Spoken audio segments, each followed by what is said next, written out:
रात की खामोशी में जब अंधेरा अपने साए फैलाता है और बारिश की बूंदें खिड़की पर थिरकती हैं, उस वक्त हमारे भीतर एक सवाल गूंजता है, क्यों हम सफर करते हैं? यह सवाल कोई नया नहीं, बल्कि तब से मानवता के दिल में बैठा हुआ है जब से हमें अपनी मॉर्टैलिटी का एहसास हुआ। यह सवाल सिर्फ दर्द की बात नहीं करता, बल्कि उस गहरे मिस्ट्री की ओर इशारा करता है जो हमारे अस्तित्व को जकड़े हुए है। शायद ये वही सवाल है जिसने फिलोसोफर्स को सोच में डुबा दिया, पोएट्स को अपने शब्दों में जकड़ा और आर्टिस्ट्स को कैनवस पर दर्द उकेरने को मजबूर किया। इतिहास की किताबों से लेकर आज के सोशल मीडिया की टाइमलाइंस तक सफरिंग एक ऐसा धागा है जो मानव अनुभव को जोड़े रखता है। क्या सफरिंग सिर्फ एक दर्दनाक सच है, या इसके पीछे कोई गुप्त मकसद छुपा है? क्या सफरिंग की वजह से हम कमजोर होते हैं, या फिर वह हमें मजबूत बनाता है? आज हम इस पहेली की तह तक उतरेंगे, उस लेबिरिंथ में जहां से कोई आसान रास्ता नहीं मिलता। इस सफर में हम पुरानी सिविलाइजेशंस की सोच को छुएंगे, एंशिएंट विजडम की गहराई में जाएंगे और फिर मॉडर्न थॉट की जटिलताओं से गुजरेंगे। हम देखेंगे कैसे न्यूरोसाइंस और साइकोलॉजी ने सफरिंग के बायोलॉजिकल और इमोशनल चेहरे को समझने की कोशिश की है। लेकिन सबसे जरूरी, हम ये जानने की कोशिश करेंगे कि सफरिंग के साथ जीना क्या होता है। एक ऐसा कंपेनियन जो हमारी जर्नी को शेप करता है, कभी हमारी स्ट्रेंथ बनता है तो कभी हमारी कमजोरी। क्या सफरिंग की कोई आखिरी वजह है? क्या हम सफरिंग से बच सकते हैं, या यह हमारे जीवन का अनिवार्य हिस्सा है? क्या सफरिंग के बिना जीवन का कोई मतलब रह जाएगा? यह सवाल शायद कभी पूरी तरह हल न हो, क्योंकि सफरिंग की नेचर ही ऐसी है, एक रहस्यमय शक्ति जो हर इंसान के एग्जिस्टेंस को गहराई से प्रभावित करती है। और जैसे जैसे हम इस मिस्ट्री के करीब जाएंगे, हम देखेंगे कि सफरिंग केवल दुख नहीं, बल्कि एक प्रोफाउंड अनुभव है जो ह्यूमन कॉन्शियसनेस को परिभाषित करता है। तो चलिए, इस रात हम मिलकर एक ऐसे सफर पर निकलते हैं जहां शैडोज हमारे गाइड होंगे, साइलेंस हमारी भाषा और पेन हमारी टीचर। एक ऐसा सफर जो आपको अपने अंदर के अंधेरों से रूबरू कराएगा और शायद आपको अपनी खुद की सफरिंग की एक नई समझ दे पाएगा। क्योंकि सफरिंग सिर्फ एक समस्या नहीं, बल्कि हमारी ह्यूमैनिटी का एक अनिवार्य हिस्सा है, और इसी हिस्से को समझना, स्वीकारना और उससे कुछ सीखना ही इस यात्रा का मकसद है। तो इस सफर के लिए खुद को तैयार करें, क्योंकि हम एक ऐसी दुनिया में प्रवेश करने जा रहे हैं जहां हर दर्द की एक कहानी है, हर आंसू में एक रहस्य छुपा है और हर सफरिंग में एक गहरा अर्थ। ये सिर्फ एक कहानी नहीं, बल्कि मानव जीवन की सबसे पुरानी और सबसे गहरी दास्तान है, द फिलॉसफी ऑफ सफरिंग। रात की गहराई में जब इंसान अपने अस्तित्व की पहली झलक देख रहा था, तब एक ऐसा अनजाना भय जाग उठा जिसने उसके दिल दिमाग को हिलाकर रख दिया। मौत की चेतना। उस समय जब हमारे पूर्वज जंगलों में रहते थे, जब उनकी दुनिया सिर्फ खाना ढूंढना, सुरक्षित रहना और अपने परिवार की रक्षा करना था, तब भी उनकी आंखों में एक सवाल था, क्या हमारी यह जिंदगी हमेशा रहेगी? क्या मौत एक दिन हमें भी छू जाएगी? यह सवाल शायद तब भी एकदम नया था और उतना ही भयावह। जब इंसान ने पहली बार अपने प्रियजनों के मरने का अनुभव किया, जब उसने शवों के लिए दफनाने की रस्में शुरू की, तो उसने महसूस किया कि सफरिंग सिर्फ शारीरिक दर्द नहीं है, बल्कि एक गहरा मानसिक और भावनात्मक एहसास भी है। यही वह पल था जब सफरिंग ने एक नई शक्ल ली, एक जागरूकता जो सिर्फ शरीर तक सीमित नहीं थी, बल्कि मन और आत्मा तक पहुंच गई थी। इस कॉग्निटिव रेवोल्यूशन ने इंसान को एक अनूठा उपहार दिया, पर साथ ही एक भारी बोझ भी। उसने मॉर्टैलिटी का ज्ञान पाया और साथ ही यह भी जाना कि उसका समय सीमित है, उसका जीवन नश्वर है। इस जागरूकता के साथ ही सफरिंग की शुरुआत हुई, एक ऐसी सफरिंग जो केवल चोट लगने या बीमारी से नहीं, बल्कि एग्जिस्टेंशियल डर से जुड़ी थी। क्योंकि जब इंसान ने अपने अंत को जाना, तब उसने दर्द के मायने भी बदल दिए। अब सफरिंग केवल एक भौतिक एहसास नहीं रह गया, बल्कि वह एक गहरा इंटरनल संघर्ष बन गया। भविष्य की अनिश्चितता का डर, खोने का डर, अकेलेपन का भय।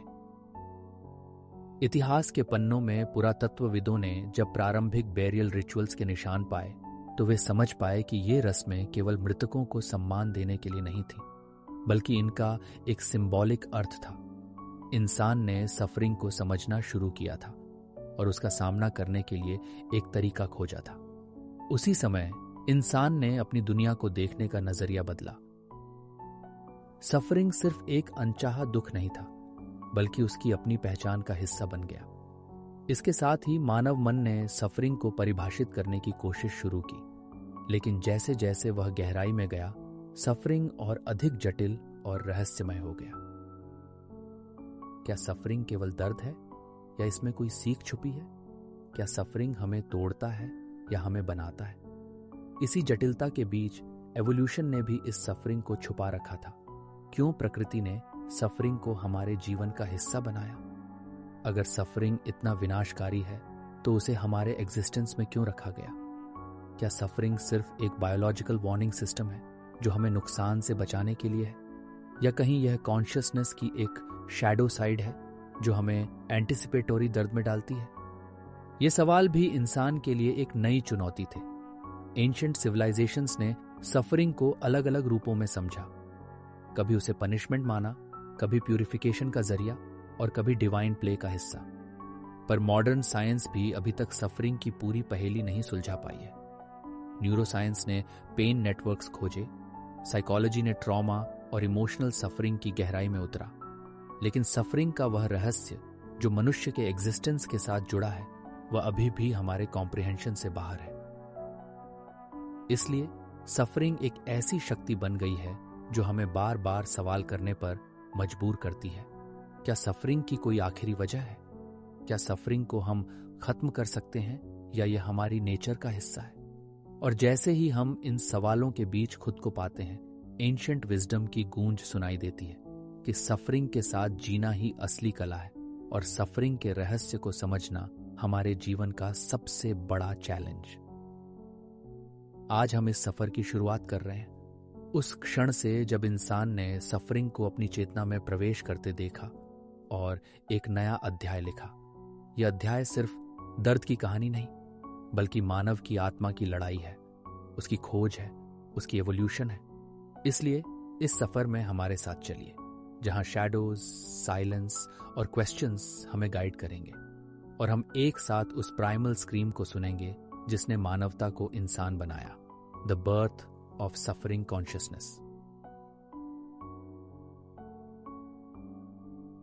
जब हम सफरिंग की बात करते हैं तो हमें एहसास होता है कि इसे एक शब्द में बांध पाना लगभग असंभव है। सफरिंग जैसा कि दिखता है, कहीं शारीरिक होता है तो कहीं मानसिक, कहीं व्यक्तिगत होता है तो कहीं सामाजिक। कभी यह तीव्र होता है जैसे कोई चोट लगना या अचानक कोई बड़ी ट्रेजेडी, तो कभी यह धीरे धीरे फैलता है जैसे क्रॉनिक बीमारी या लंबी अवधि की मानसिक पीड़ा। ये एक ऐसा अनुभव है जो हर इंसान के जीवन में अलग अलग रूपों में आता है, और शायद इसी वजह से सफरिंग की कोई यूनिवर्सल डेफिनेशन नहीं बन पाती। जब हम फिजिकल सफरिंग की बात करते हैं तो यह दर्द का वह रूप होता है जो हमारी त्वचा, हड्डियों या अंगों में महसूस होता है, एक आग की तरह जलता हुआ, एक चोट की तरह चुभता हुआ। लेकिन साइकोलॉजिकल सफरिंग वह और भी गहरा और कहीं ज्यादा जटिल होता है। यह अकेलेपन की खामोशी हो सकती है, उम्मीद टूटने का खालीपन, या एग्जिस्टेंशियल एंग्स्ट, उस भय का नाम जो हमें अपने अस्तित्व की अनिश्चितताओं के बीच घेर लेता है। और जब ये दोनों मिल जाते हैं तो सफरिंग एक ऐसा ताना बाना बन जाता है जिसे समझना और परिभाषित करना और भी मुश्किल हो जाता है। क्या सफरिंग सिर्फ दर्द है या इसके पीछे कोई और भी आयाम है? यहां एक गहरी पैराडॉक्स छिपी है। सफरिंग एक ओर हमारे लिए तबाही लाता है, लेकिन दूसरी ओर वह हमारे जीवन का निर्माता भी बनता है। सफरिंग ने मानवता को एम्पैथी सिखाई, कंपैशन जगाई और क्रिएटिविटी को जन्म दिया। जब हम अपने दुख को देखते हैं तो उसके भीतर छुपी मानवता को भी देख पाते हैं। सफरिंग की ये ड्यूअल नेचर कि यह नष्ट भी करता है और बनाता भी है, इसे समझना एक चुनौती है। इसके अलावा सफरिंग का अनुभव एकदम व्यक्तिगत होता है। एक ही घटना दो लोगों के लिए अलग अलग सफरिंग बन जाती है। इसीलिए सफरिंग की कोई फिक्स्ड क्वांटिटी या स्केल नहीं होती। ये सब्जेक्टिव होती है और उसकी इंटेंसिटी हर व्यक्ति के परसेप्शन पर निर्भर करती है। यहां तक कि कलेक्टिव सफरिंग भी होती है, जब एंटायर कम्युनिटीज या देशों को युद्ध, फैमिन या ऑपरेशन जैसी घटनाओं का सामना करना पड़ता है। ऐसी सफरिंग इंडिविजुअल सफरिंग से कहीं ज्यादा व्यापक, जटिल और गहरा होता है। सामाजिक सफरिंग एक सामाजिक फैब्रिक को प्रभावित करता है, इतिहास को बदल देता है और पीढ़ियों तक एको करता है।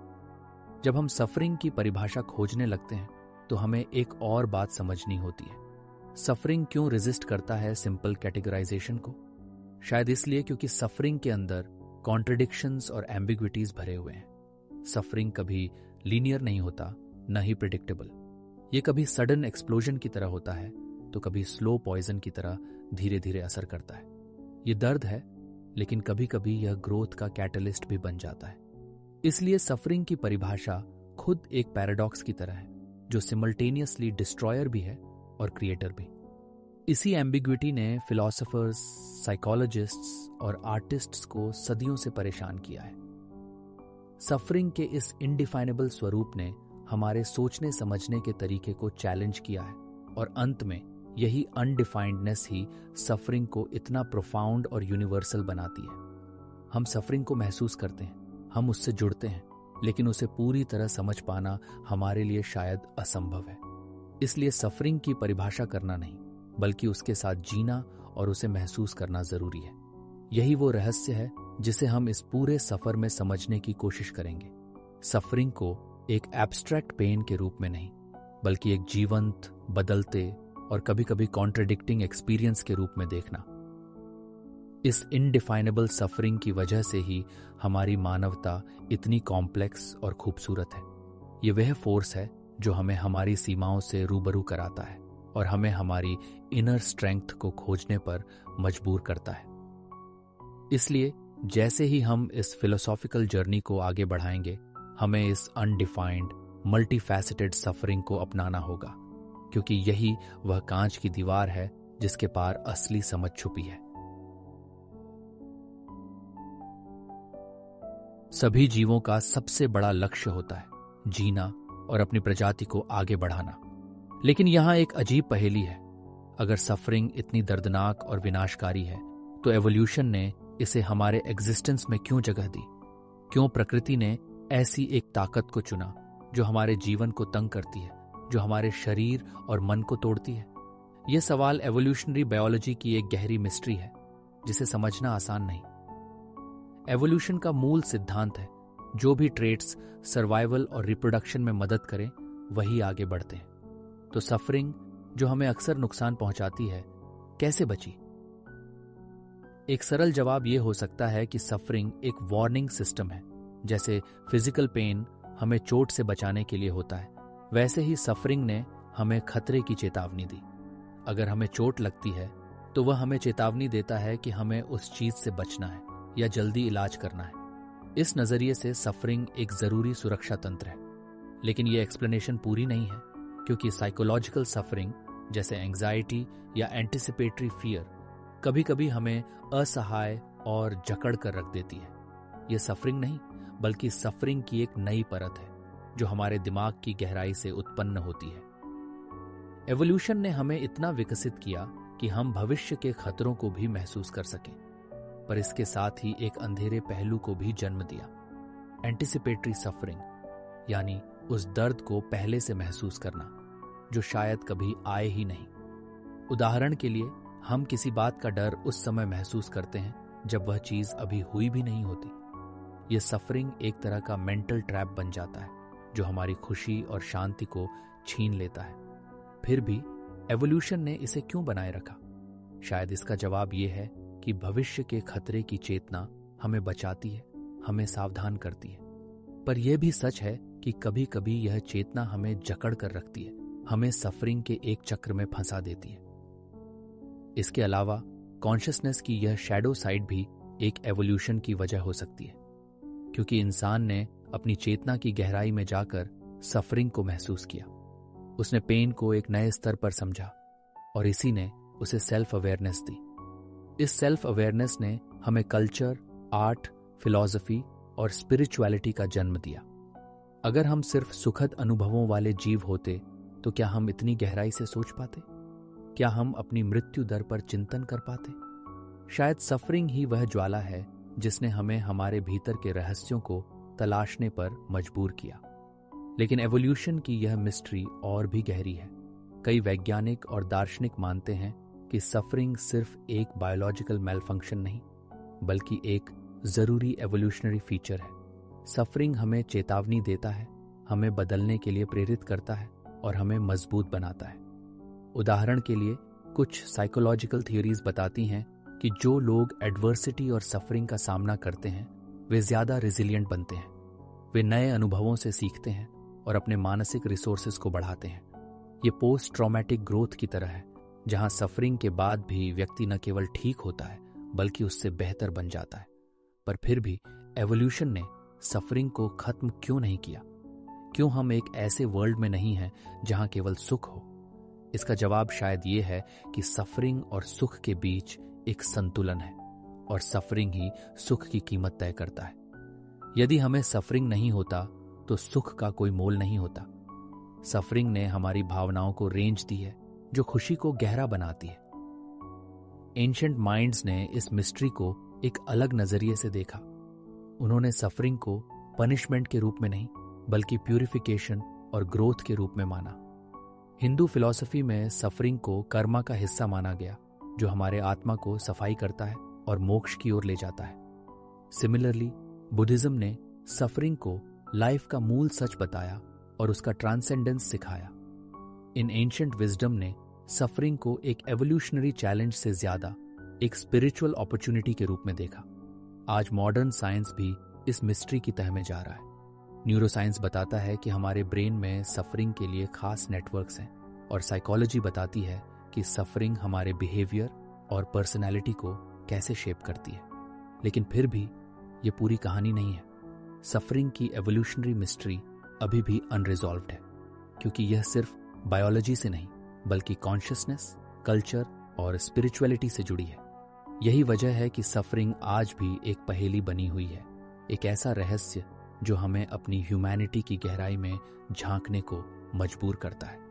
और जैसे जैसे हम इस सफर को आगे बढ़ाएंगे, हम इस मिस्ट्री के और भी पहलुओं को खोजेंगे कि सफरिंग क्यों बनी हमारी दुनिया की अनिवार्य सच्चाई और कैसे उसने हमें इंसान बनाया। जब हम दुख की बात करते हैं तो सबसे पहला नाम जो सामने आता है वो है गौतम बुद्ध का, जिन्होंने दुख को जीवन का केंद्र मानकर एक पूरी जीवन दृष्टि खड़ी की। बुद्ध का जीवन और उनकी शिक्षा एक ऐसा रहस्य और प्रकाश दोनों है जो सफरिंग की गहराई में उतरने का रास्ता दिखाती है। सिद्धार्थ गौतम, जो एक राजकुमार थे, अपने महल की भव्यता और आराम से बाहर निकलकर दुनिया की कड़वी सच्चाइयों, बुढ़ापा, बीमारी और मृत्यु से सामना करते हैं। यह मुलाकात उनके मन में एक अटूट सवाल जगा देती है, क्यों हम दुखी होते हैं? क्या सफरिंग से मुक्ति संभव है?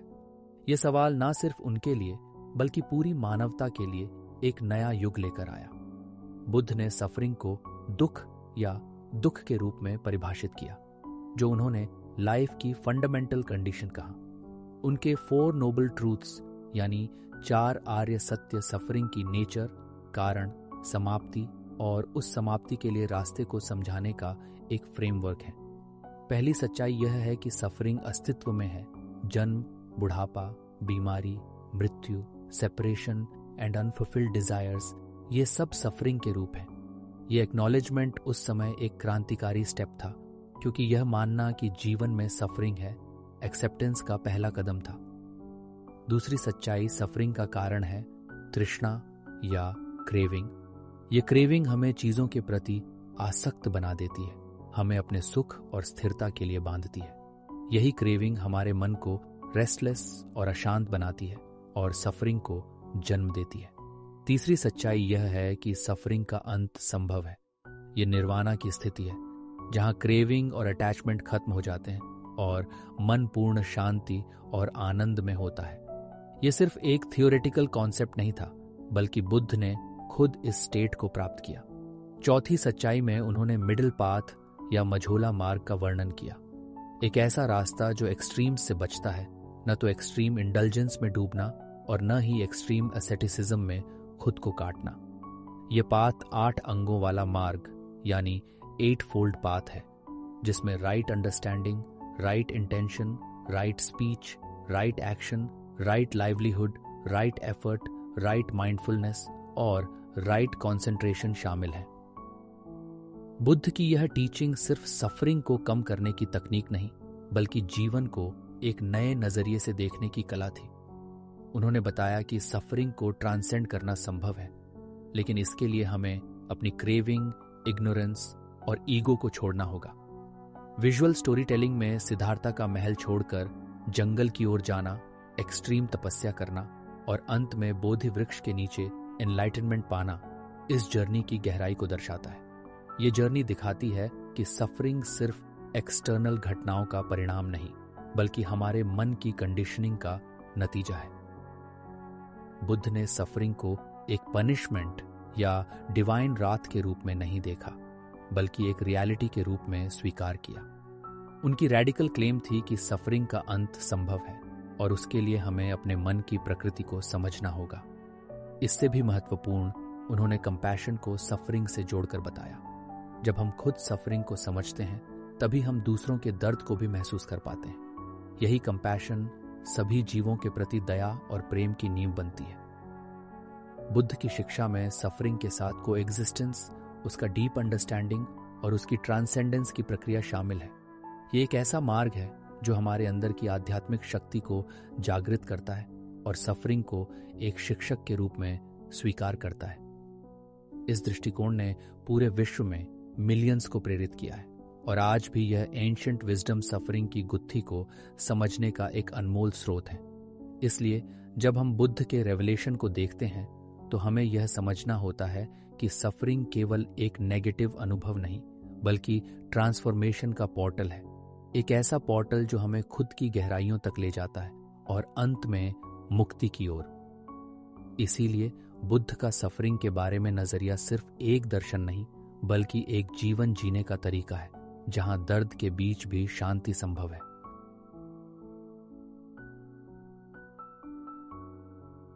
स्टोइक दर्शन एक ऐसी मानसिक किला है जो सदियों से सफरिंग के अंधकार में रोशनी की तरह चमकता आया है।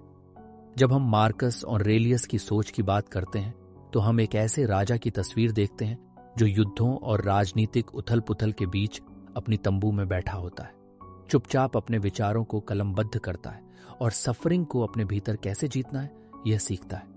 उनके विचार हमें सिखाते हैं कि बाहरी घटनाएं हमारे कंट्रोल में नहीं है, लेकिन हमारी प्रतिक्रिया पर हमारा पूरा अधिकार है।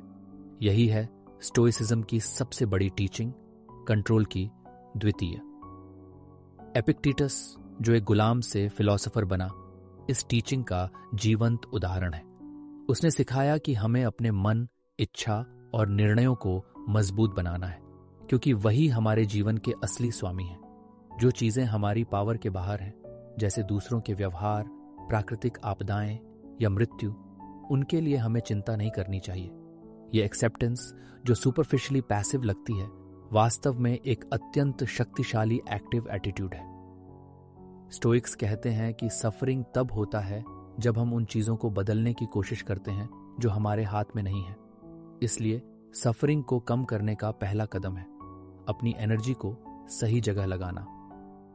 आमोर फाती यानी अपने भाग्य से प्रेम करो, स्टोइक माइंडसेट का कोर है। इसका मतलब है कि जो कुछ भी जीवन में आता है, भले ही वह सफरिंग हो, उसे पूरी तरह स्वीकार करो, बिना रेजिस्टेंस के। ये रेजिस्टेंस ही मन के लिए सफरिंग का कारण बनता है। जब हम अपने जीवन की परिस्थितियों को एक्सेप्ट कर लेते हैं, तो सफरिंग की तीव्रता कम हो जाती है और हम एक अजीब तरह की इनर फ्रीडम का अनुभव करते हैं। ये फ्रीडम एक्सटर्नल फ्रीडम से कहीं गहरा और स्थायी होता है। स्टोइक्स सफरिंग को पनिशमेंट या ट्रेजेडी नहीं, बल्कि एक अवसर के रूप में देखते हैं, अपने चरित्र को मजबूत करने, अपनी इच्छाओं को नियंत्रित करने और अपनी बुद्धिमत्ता को बढ़ाने का। मार्कस ऑरेलियस ने अपने मेडिटेशंस में लिखा है कि एडवर्सिटी हमारे लिए एक जिम्नेजियम की तरह है, जहां हमारा मन और आत्मा मजबूत होते हैं।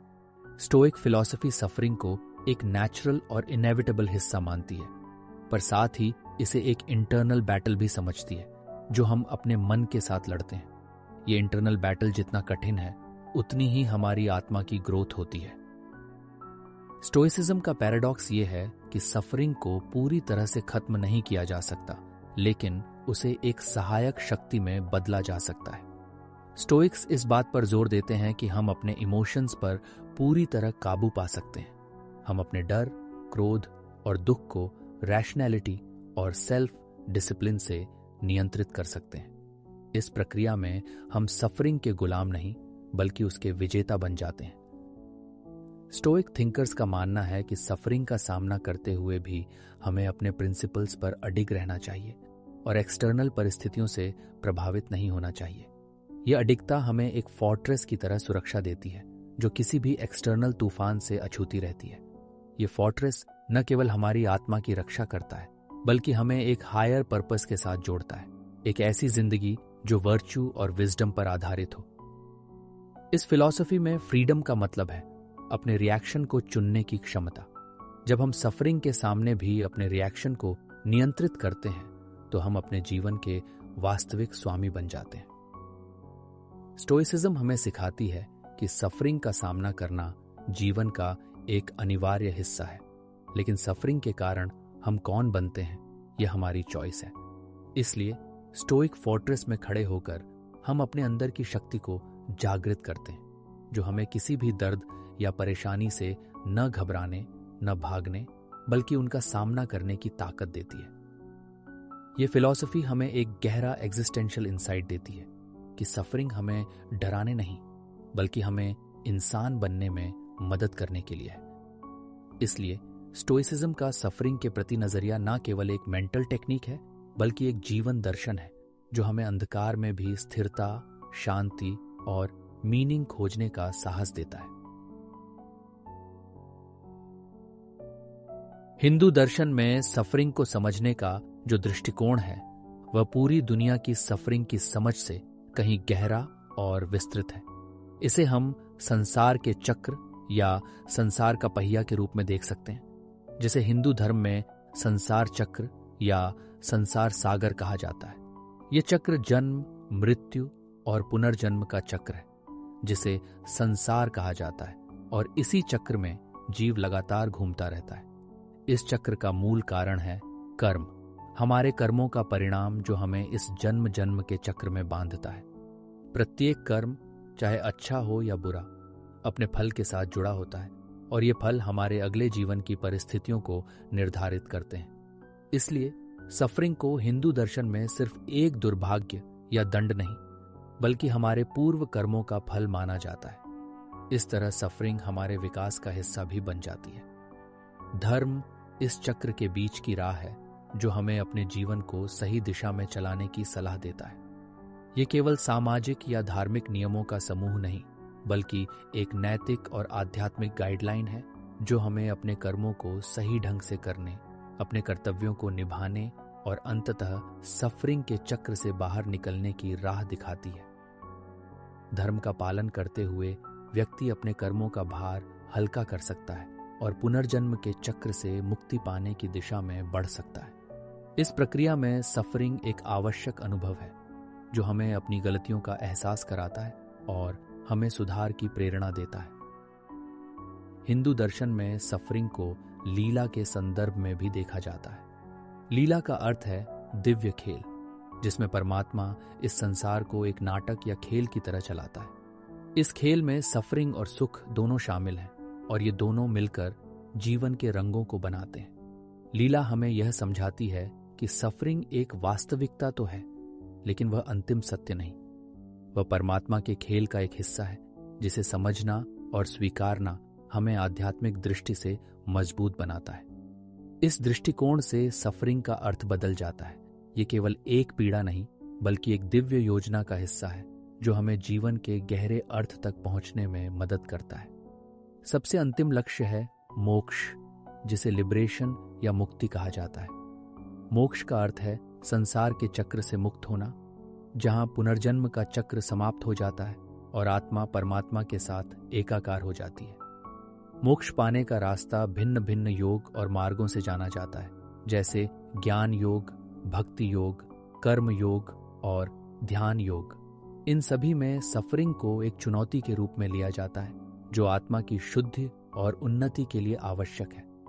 मोक्ष का अनुभव ऐसा होता है जहां सफरिंग की सारी सीमाएं और बाधाएं समाप्त हो जाती हैं और व्यक्ति शाश्वत आनंद और शांति की स्थिति में पहुंच जाता है। इस पूरे दर्शन में सफरिंग को न केवल एक बाधा या समस्या के रूप में देखा जाता है, बल्कि एक आवश्यक कदम माना जाता है जो हमें आत्मज्ञान की ओर ले जाता है। सफरिंग हमें हमारी सीमाओं का एहसास कराता है, हमारे अटैचमेंट्स और इच्छाओं को दिखाता है और हमें भीतर की वास्तविकता की ओर मोड़ता है। ये एक ऐसी प्रक्रिया है जिसमें हम अपने फॉल्स ईगो और मटेरियल अटैचमेंट्स को छोड़ते हुए हायर कॉन्शियसनेस की ओर बढ़ते हैं। इसलिए हिंदू कॉस्मिक व्हील की समझ हमें यह सिखाती है कि सफरिंग का कोई अंतिम नकारात्मक अर्थ नहीं है, बल्कि वह जीवन की लीला का एक अनिवार्य हिस्सा है। यह सफरिंग हमें कर्मा के नियमों के तहत एक शिक्षा देता है और हमें मोक्ष के रास्ते पर ले जाता है। इस दृष्टिकोण से सफरिंग का सामना करना केवल एक जीवन चुनौती नहीं, बल्कि एक दिव्य अवसर है जिसमें हम अपनी आत्मा को विकसित करते हैं, अपने कर्तव्यों को समझते हैं और अंततः इस अनंत चक्र से मुक्त होकर शाश्वत शांति को प्राप्त करते हैं। यही हिंदू दर्शन में सफरिंग की गहराई और विशालता है, जो इसे केवल दर्द का अनुभव न मानकर बल्कि जीवन की आध्यात्मिक यात्रा का अनिवार्य हिस्सा मानती है।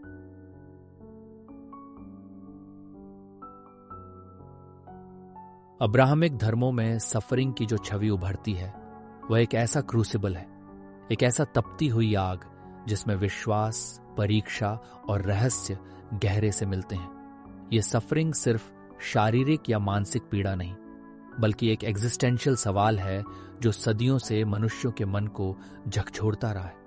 क्यों सही लोग सफर करते हैं? इस प्रश्न का सबसे प्रतीकात्मक उदाहरण बाइबल में जॉब की कहानी है। जॉब, जो एक धर्मात्मा और धर्मप्रिय इंसान था, अचानक अपार सफरिंग में डूब जाता है। उसके बच्चे मर जाते हैं, उसका संपत्ति छिन जाती है और वह गंभीर बीमारी से जूझता है।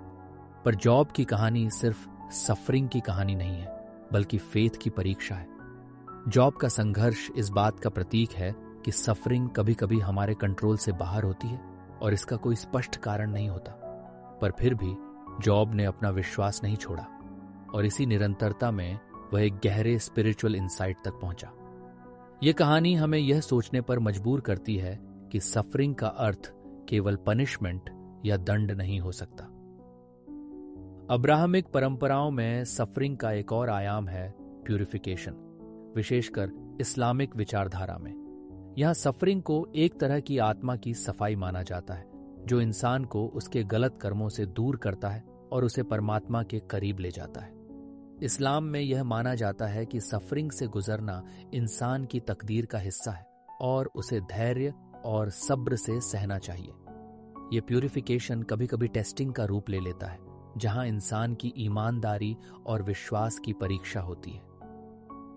इसी तरह क्रिश्चियन मिस्टिसिज्म में सफरिंग का एक अलग ही पहलू दिखता है, जहां सफरिंग को डिवाइन लव का हिस्सा माना जाता है। यहां यीशु मसीह का क्रूस पर मरना सफरिंग की अल्टीमेट मिसाल है, जो न केवल व्यक्तिगत बलिदान था, बल्कि मानवता के उद्धार का प्रतीक भी। सफरिंग यहां रिडेम्पशन यानी मुक्ति और उद्धार की राह होती है। सफरिंग को केवल एक दंड के रूप में नहीं, बल्कि प्रेम और करुणा के माध्यम के रूप में देखा जाता है। इस दृष्टिकोण से सफरिंग एक सेक्रेड एक्सपीरियंस बन जाती है, जो इंसान को डिवाइन कनेक्शन तक पहुंचाती है। पर अब्राहमिक धर्मों में सफरिंग की सबसे बड़ी दार्शनिक चुनौती है थियोडिसी या प्रॉब्लम ऑफ ईविल। यह प्रश्न उठता है कि यदि ईश्वर सर्वशक्तिमान, सर्वज्ञानी और सर्वशुभ है, तो संसार में इतनी सफरिंग और ईविल क्यों मौजूद है? इस प्रश्न ने कई दार्शनिकों और थियोलॉजियंस को वर्षों से परेशान किया है। कुछ ने कहा कि सफरिंग इंसान की फ्री विल का परिणाम है। ईश्वर ने इंसान को चॉइस दी है और इसी चॉइस से ईविल और सफरिंग पैदा होता है। दूसरे तर्क देते हैं कि सफरिंग की अपनी कोई हायर पर्पस है, जो मनुष्य की आत्मा को परिपक्व बनाती है। कुछ ने यह भी माना कि सफरिंग एक रहस्य है जिसे मानव बुद्धि पूरी तरह नहीं समझ सकती और इसे ईश्वर की मर्जी मानकर स्वीकार करना चाहिए। इस तरह अब्राहमिक धर्मों में सफरिंग न केवल एक समस्या है बल्कि एक गहरा एग्जिस्टेंशियल और स्पिरिचुअल पजल है जो इंसान को फेथ, मीनिंग और अल्टीमेट ट्रूथ की तलाश में डालता है। इस सफरिंग क्रूसिबल में इंसान की आत्मा तपती है, पिघलती है और नई समझ के साथ निकलती है, चाहे वह विश्वास की पुष्टि हो या डाउट की गहराई। इसलिए अब्राहमिक दृष्टिकोण सफरिंग को सिर्फ एक दार्शनिक मुद्दा नहीं मानता बल्कि एक स्पिरिचुअल जर्नी की तरह देखता है, जहां सफरिंग एक परीक्षा, एक प्यूरिफिकेशन और एक रिडेम्पशन का माध्यम है। ये क्रूसिबल इंसान को उसकी सीमाओं का एहसास कराता है और साथ ही उसे डिवाइन ग्रेस और मर्सी के करीब भी ले जाता है। सफरिंग की यह आग भले ही जलाती है, पर उसी में इंसान की आत्मा का ट्रांसफॉर्मेशन भी होता है जो उसे नई जिंदगी, नई उम्मीद और नई फेथ की ओर ले जाता है। यही अब्राहमिक सफरिंग का रहस्य है, एक अनंत सवाल, एक गहरा विश्वास और एक अविरल आशा।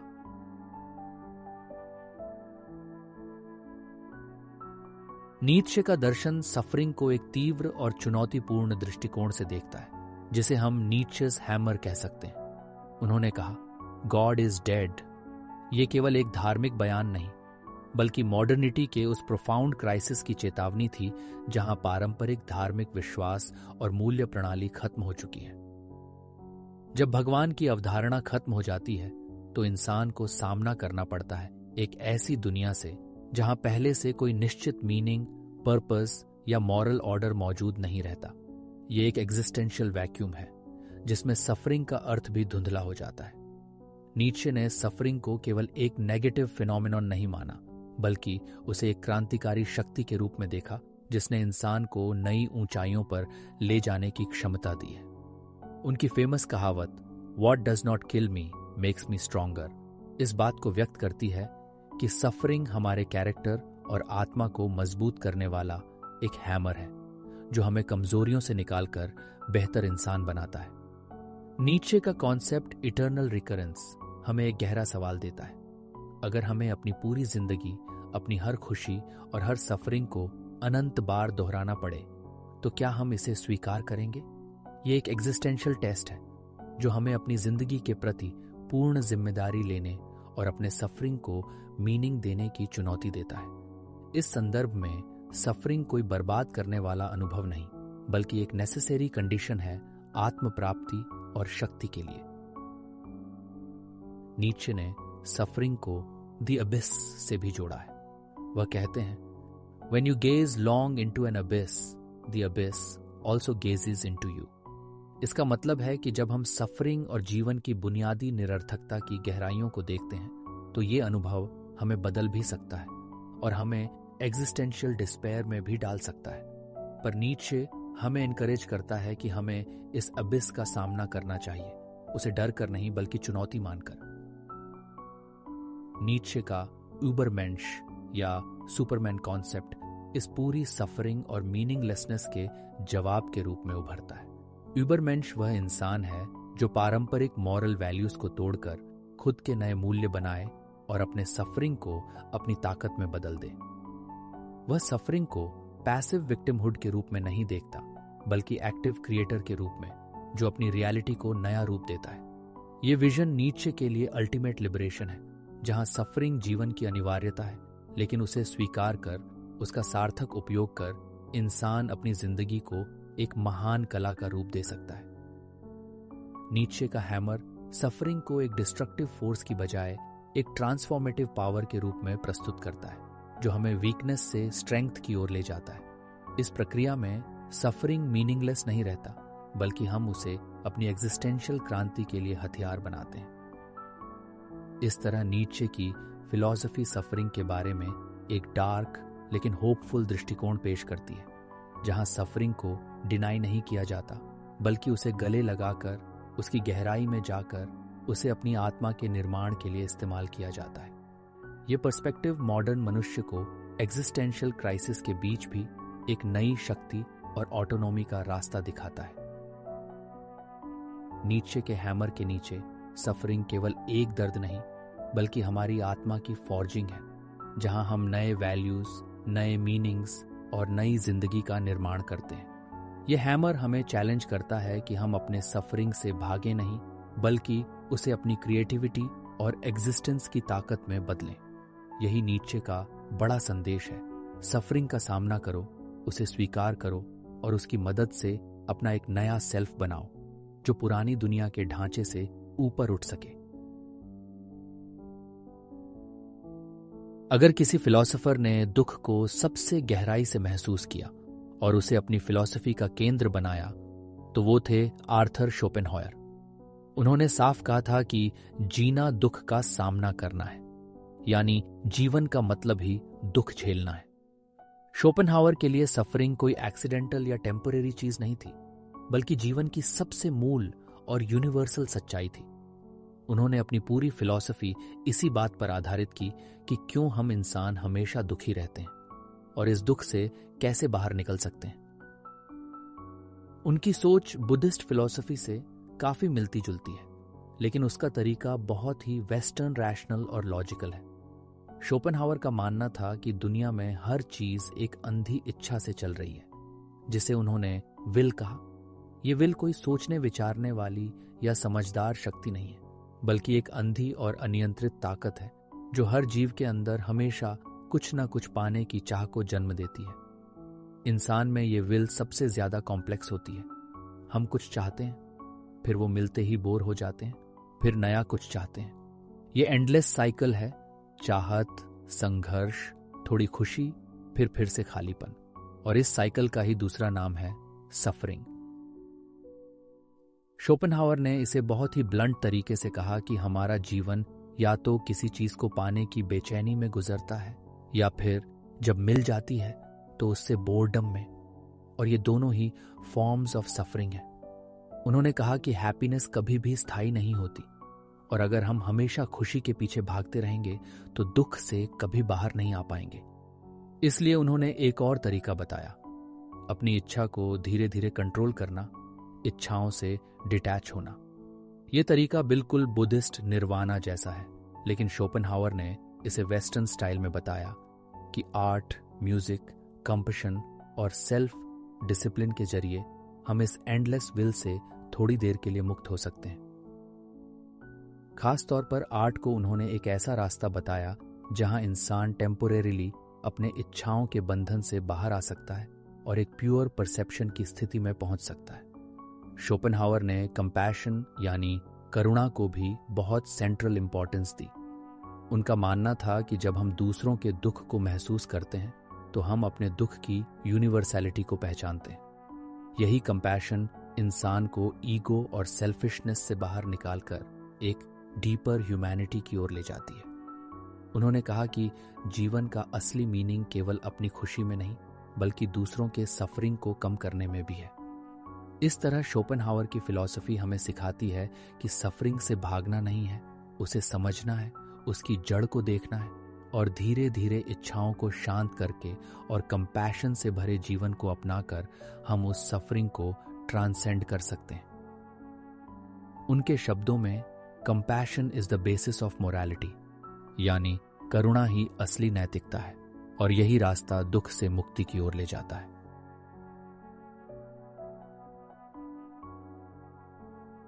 एग्जिस्टेंशियलिज्म का दर्शन सफरिंग को एक गहरे, रहस्यमय और कभी कभी डरावने डार्क नाइट के रूप में प्रस्तुत करता है, जहां इंसान को अपनी खुद की एग्जिस्टेंस, मीनिंग और फ्रीडम से सीधे तौर पर टकराना पड़ता है। एल्बर्ट कमू की फिलॉसफी में सफरिंग और मीनिंगलेसनेस का सामना सबसे साफ दिखाई देता है। कमू के अनुसार जीवन मूलतः अब्सर्ड है, यानी हमारी जिजीविषा और ब्रह्मांड की तटस्थता के बीच एक गहरा विरोधाभास है। इस अब्सर्डिटी के बीच सफरिंग एक अनअवॉइडेबल सच्चाई बन जाती है। कमू ने अपने प्रसिद्ध मिथ ऑफ सिसिफस में इस बात को चित्रित किया है कि जैसे सिसिफस को अनंत काल तक एक पहाड़ी पर पत्थर लुढ़काना पड़ता है, वैसे ही इंसान को जीवन की निरर्थक मेहनत और सफरिंग से गुजरना पड़ता है। लेकिन कमू ये कहते हैं कि सिसिफस की सबसे बड़ी जीत तब होती है जब वह अपनी स्थिति को स्वीकार कर लेता है और इसी एक्सेप्टेंस में वह मीनिंग बनाता है। यह एग्जिस्टेंशियल करेज का प्रतीक है, जहां सफरिंग को भागने के बजाय उसके साथ जूझना होता है। इसी तरह जॉन पॉल सार्त्र के एग्जिस्टेंशियलिज्म में सफरिंग एक कॉन्सिक्वेंस है एब्सोल्यूट फ्रीडम की। सार्त्र कहते हैं, हेल इज अदर पीपल, यानी दूसरों के साथ हमारी जटिल रिलेशनशिप्स और उनकी अपेक्षाएं हमें अकेला, असहाय और सफरिंग में डाल सकती हैं। इंसान अपनी चॉइसेस से स्वतंत्र है, पर इस फ्रीडम के कारण उसे अपनी जिम्मेदारी भी पूरी तरह से लेनी पड़ती है। यह जिम्मेदारी कभी कभी इतनी भारी होती है कि वह एंग्जाइटी, डिस्पेयर और एग्जिस्टेंशियल सफरिंग का कारण बनती है। सार्त्र के लिए सफरिंग का अर्थ है उस फ्रीडम का दर्द जहां इंसान खुद को पूरी तरह से डिफाइन करता है, लेकिन साथ ही उसकी चॉइसेस की पूरी वेट भी महसूस करता है। सोरेन किरकेगार्ड ने एग्जिस्टेंशियल डिस्पेयर को एक धार्मिक और व्यक्तिगत क्राइसिस के रूप में देखा।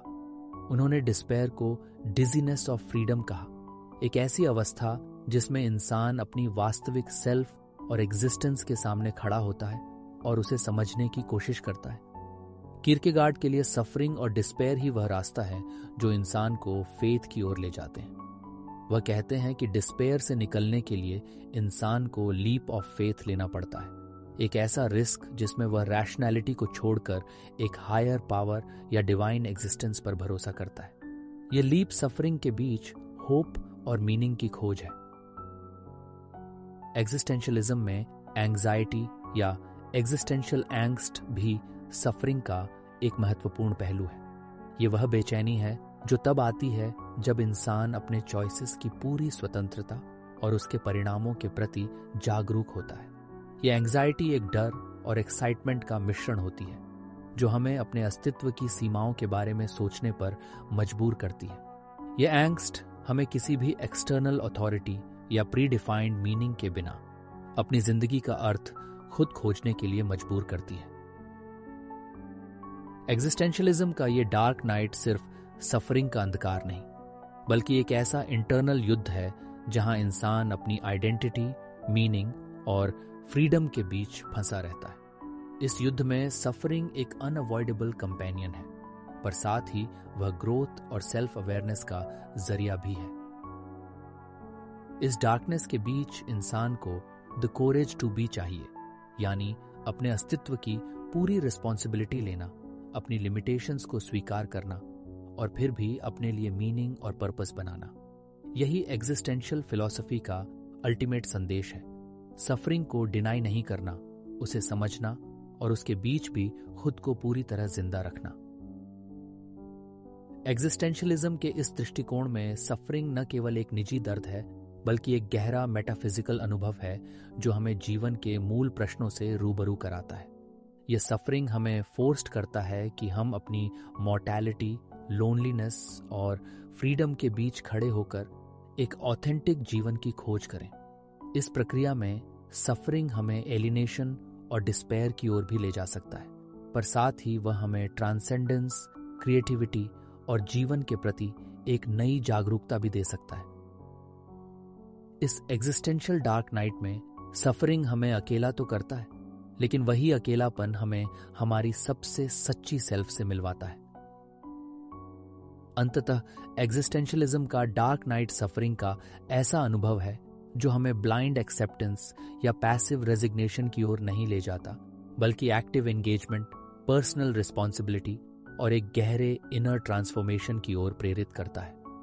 यही एग्जिस्टेंशियल सफरिंग की जादुई और रहस्यमय शक्ति है जो हमें हमारी सीमाओं का सामना करने, उन्हें स्वीकार करने और फिर भी जिंदा रहने का साहस देती है।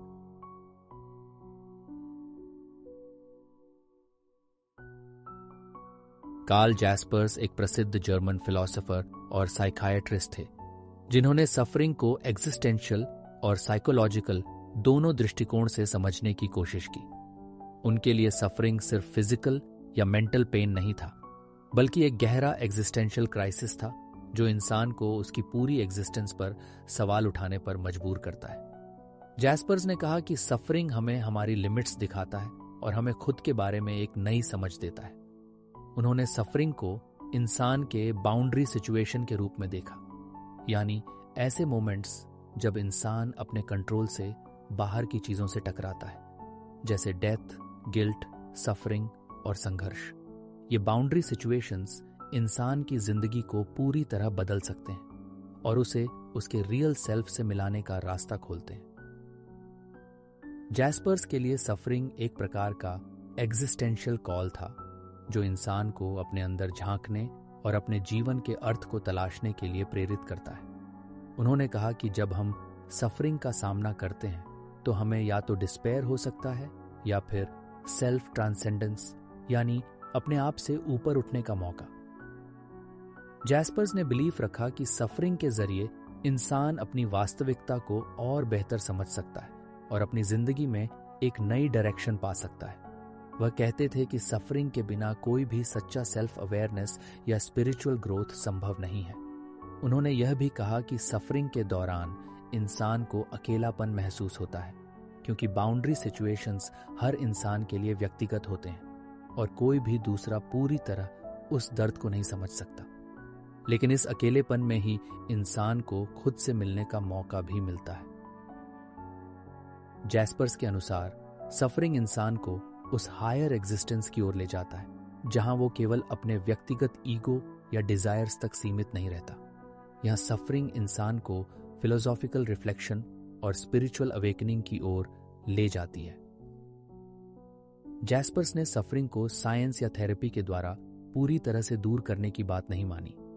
उनके अनुसार सफरिंग का एक एग्जिस्टेंशियल मीनिंग होता है और उसे समझना जरूरी है, न कि सिर्फ उसे खत्म करना। उन्होंने कहा कि फिलॉसफी और रिलीजन इंसान को सफरिंग के साथ जीने और उससे समझदारी से निपटने में मदद करते हैं। इसीलिए जैस्पर्स ने सफरिंग को ह्यूमन कंडीशन का एक एसेंशियल हिस्सा माना, जो हमें हमारे लिमिट्स, हमारी मॉर्टैलिटी और हमारी जिंदगी की गहराई से रूबरू कराता है। इस सोच ने मॉडर्न एग्जिस्टेंशियल साइकोलॉजी और साइकोथेरेपी पर भी गहरा प्रभाव डाला।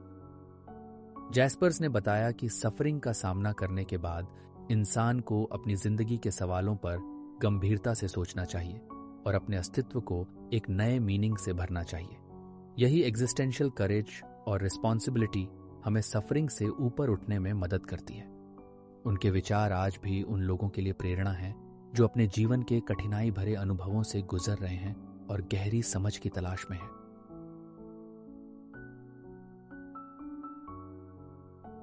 आधुनिक युग में सफरिंग की समझ में एक क्रांतिकारी बदलाव आया, जिसे हम साइकोलॉजिकल रेवोल्यूशन कह सकते हैं। जब पहले सफरिंग को मुख्य रूप से दार्शनिक या धार्मिक दृष्टिकोण से देखा जाता था, तो अब मनोविज्ञान ने इस जटिल मानव अनुभव को गहराई से समझना शुरू किया। सिगमुंड फ्रॉइड ने सफरिंग को इंसान की मानसिक दुनिया की जटिलताओं के संदर्भ में देखा। उनकी प्लेजर प्रिंसिपल की अवधारणा के अनुसार मनुष्य हमेशा सुख की तलाश में रहता है और सफरिंग से बचने की कोशिश करता है। पर फ्रॉइड ने यह भी बताया कि जीवन में सफरिंग अपरिहार्य है, क्योंकि एक्सटर्नल रियलिटी हमें सीमित करती है। हमारा मन असीमित नहीं है, इसे सच्चाई से समझौता करना पड़ता है, जिससे इंटरनल कॉन्फ्लिक्ट और सफरिंग उत्पन्न होती है। फ्रॉइड की थ्योरी में अनकॉन्शियस माइंड का बड़ा रोल है, जहां रिप्रेस किए गए इमोशंस और डिजायर्स अक्सर साइकोलॉजिकल सफरिंग का कारण बनते हैं।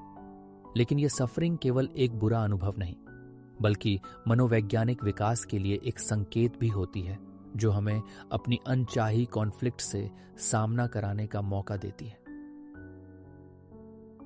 कार्ल युंग ने इस सफरिंग को और भी गहराई से समझा। जुंग के लिए सफरिंग केवल व्यक्तिगत नहीं, बल्कि कलेक्टिव अनकॉन्शियस का भी हिस्सा है। उन्होंने शैडो कॉन्सेप्ट दिया, हमारी पर्सनैलिटी का वह हिस्सा जिसे हम अक्सर नकारते या दबाते हैं। जब हम अपने शैडो से सामना करते हैं तो इनिशियल सफरिंग होती है, क्योंकि हमें अपनी कमजोरियों, डर और अंधकारमय पहलुओं को स्वीकारना पड़ता है। पर युंग मानते थे कि इसी एक्सेप्टेंस से हीलिंग और होलनेस की प्रक्रिया शुरू होती है।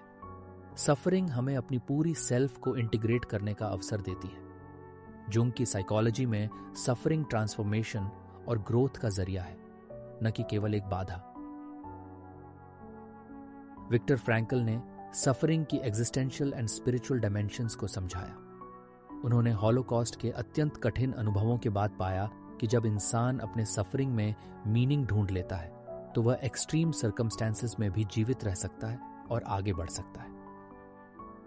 फ्रैंकल की लोगोथेरेपी इस विचार पर आधारित है कि सफरिंग का सामना करने के लिए सबसे जरूरी है उसे किसी हायर पर्पस या मीनिंग से जोड़ना। उनके लिए सफरिंग अकेले दुख नहीं, बल्कि एक चुनौती है जो हमें हमारे अस्तित्व की गहराइयों तक ले जाती है। इस प्रक्रिया में मनुष्य की इच्छा, मीनिंग की तलाश ही उसे सबसे बड़ी शक्ति देती है। साइकोलॉजिकल रेवोल्यूशन में ट्रॉमा स्टडीज ने भी सफरिंग को नए दृष्टिकोण से देखा। PTSD जैसे डिसऑर्डर्स ने दिखाया कि ट्रॉमा सिर्फ इमीडिएट सफरिंग ही नहीं, बल्कि लंबे समय तक मानसिक और शारीरिक स्वास्थ्य को प्रभावित करता है। पर साथ ही पोस्ट ट्रॉमेटिक ग्रोथ का कॉन्सेप्ट सामने आया, जिसमें यह पाया गया कि कुछ लोग सफरिंग से गहराई से जूझने के बाद भी नई शक्ति, समझ और जीवन के प्रति नए दृष्टिकोण के साथ उभरते हैं। ये ग्रोथ सफरिंग की ट्रांसफॉर्मेटिव पावर को दर्शाता है। आज की मॉडर्न थेरेपीज जैसे कॉग्निटिव बिहेवियरल थेरेपी, माइंडफुलनेस और एक्सेप्टेंस कमिटमेंट थेरेपी सफरिंग के साथ एक नई लड़ाई लड़ रही है। ये थेरेपीज सिर्फ सफरिंग को कम करने की कोशिश नहीं करती, बल्कि इसे समझने, स्वीकारने और उससे सीखने पर जोर देती हैं। साइकोलॉजिकल अप्रोच हमें यह सिखाती है कि सफरिंग को रिप्रेस या अवॉइड करने के बजाय हमें उसे फेस करना चाहिए, एनालाइज करना चाहिए और उसे अपनी ग्रोथ के लिए यूज करना चाहिए। ये रिवोल्यूशन सफरिंग को एक पैसिव विक्टिमहुड से निकालकर एक एक्टिव जर्नी बनाता है। साइकोलॉजिकल रेवोल्यूशन ने सफरिंग को केवल पेन या प्रॉब्लम के रूप में नहीं देखा, बल्कि एक complex, multi dimensional human experience माना, जो हमें हमारी लिमिटेशंस, फियर्स और डिजायर्स से रूबरू कराता है। यह रेवोल्यूशन हमें बताता है कि सफरिंग एक गुप्त गुरु है, जो हमें अपनी इनर दुनिया की गहराइयों तक ले जाता है, जहां हम अपने शैडो से मिलते हैं, अपने मीनिंग की खोज करते हैं और अपने ट्रॉमा से उभरते हैं। ये इंटरनल जर्नी अक्सर पेनफुल होती है, लेकिन उसी में हमारी हीलिंग, ट्रांसफॉर्मेशन और अल्टीमेट लिबरेशन छुपी होती है। इस तरह साइकोलॉजिकल रेवोल्यूशन ने सफरिंग को एक एग्जिस्टेंशियल, स्पिरिचुअल और थेरेप्यूटिक चैलेंज के रूप में स्वीकार किया है, जो हमें अपने आप को नए सिरे से समझने और अपने जीवन को गहराई से जीने का मौका देता है। ये रेवोल्यूशन सफरिंग को अंधकार से प्रकाश की ओर ले जाने वाला एक मार्ग बनाता है, जहां हम न केवल दर्द को सहते हैं, बल्कि उसे अपनी शक्ति और जागरूकता में बदलते हैं। दर्द और सफरिंग का अनुभव केवल एक मानसिक या भावनात्मक स्थिति नहीं है, बल्कि इसका गहरा जैविक आधार भी है, जिसे आज की न्यूरोसाइंस ने विस्तार से समझा है। न्यूरोबायोलॉजी ऑफ पेन हमें बताती है कि दर्द सिर्फ शरीर की सतह पर महसूस होने वाली फिजिकल सेंसेशन नहीं है, बल्कि यह मस्तिष्क और नर्वस सिस्टम के जटिल नेटवर्क का परिणाम है। जब हम शारीरिक चोट या खतरा महसूस करते हैं, तो नर्व्स से सिग्नल्स मस्तिष्क तक पहुंचते हैं, जो हमें सचेत करते हैं कि कोई नुकसान हुआ है या हो सकता है। लेकिन यह प्रोसेस केवल एक सिंपल अलर्ट सिस्टम नहीं है। मस्तिष्क में पेन को परसीव करने के कई अलग अलग हिस्से होते हैं, जो फिजिकल दर्द के साथ साथ इमोशनल और साइकोलॉजिकल सफरिंग को भी जोड़ते हैं। मस्तिष्क का लिम्बिक सिस्टम, जो इमोशंस का केंद्र है, दर्द के साथ जुड़ा हुआ है। इसलिए फिजिकल पेन के साथ अक्सर इमोशनल सफरिंग भी आती है। इसी कारण से दर्द कभी कभी सिर्फ एक शारीरिक समस्या नहीं रह जाती, बल्कि गहरी मानसिक पीड़ा का कारण बन जाती है। इसके अलावा न्यूरोसाइंस ने यह भी दिखाया है कि इमोशनल या साइकोलॉजिकल सफरिंग जैसे ग्रीफ, लोनलीनेस या सोशल रिजेक्शन भी मस्तिष्क में फिजिकल पेन की तरह महसूस होती है। MRI स्टडीज में पाया गया है कि इमोशनल पेन के दौरान वही ब्रेन एरियाज एक्टिव होते हैं जो फिजिकल पेन में सक्रिय होते हैं। ये समझ हमें यह बताती है कि सफरिंग का अनुभव शारीरिक और मानसिक दोनों ही स्तरों पर गहराई से जुड़ा हुआ है। न्यूरोप्लास्टिसिटी यानी मस्तिष्क की अपनी स्ट्रक्चर और फंक्शन को बदलने की क्षमता इस कॉन्टेक्स्ट में बहुत महत्वपूर्ण है। जब कोई क्रॉनिक पेन या साइकोलॉजिकल सफरिंग से गुजरता है तो मस्तिष्क के पेन सर्किट्स में बदलाव आ सकता है, जिससे दर्द लंबे समय तक बना रह सकता है, भले ही मूल कारण खत्म हो चुका हो। यह फिनोमिनॉन फैंटम लिम्ब सिंड्रोम में भी देखा जाता है, जहां किसी व्यक्ति के कटे हुए अंग में भी दर्द महसूस होता है, क्योंकि मस्तिष्क के न्यूरल पाथवेज दर्द के अनुभव को याद रखते हैं। ये डिस्कवरीज इस बात को भी चुनौती देती हैं कि दर्द सिर्फ एक्सटर्नल इंजरी से होता है।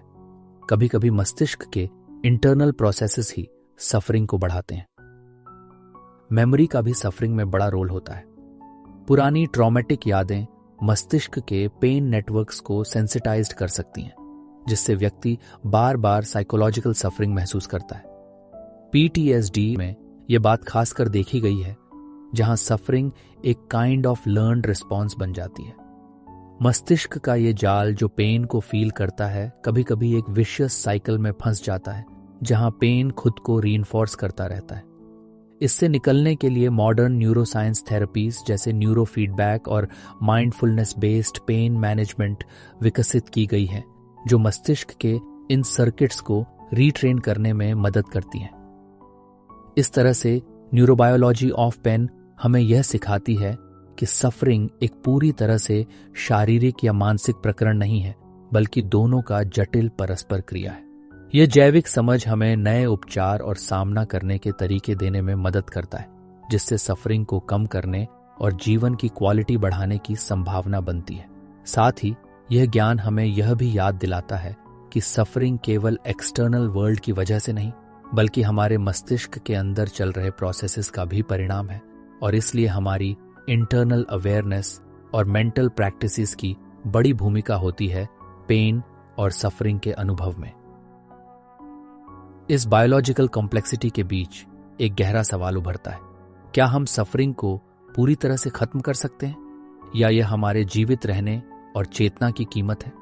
न्यूरोबायोलॉजी हमें यह सवाल गहराई से सोचने पर मजबूर करती है, क्योंकि यहां सफरिंग सिर्फ एक बाधा नहीं, बल्कि एक संकेत है जो हमें हमारी सीमाओं और हमारी मानवता की जटिलता से रूबरू कराता है। दर्द और सफरिंग केवल व्यक्तिगत अनुभव नहीं है, वे एक सामाजिक और सामूहिक संरचना के रूप में भी मौजूद हैं, जिसे हम सोशल आर्किटेक्चर ऑफ सफरिंग कह सकते हैं। इंसान एक सामाजिक प्राणी है और हमारी पीड़ा अकेले नहीं रहती।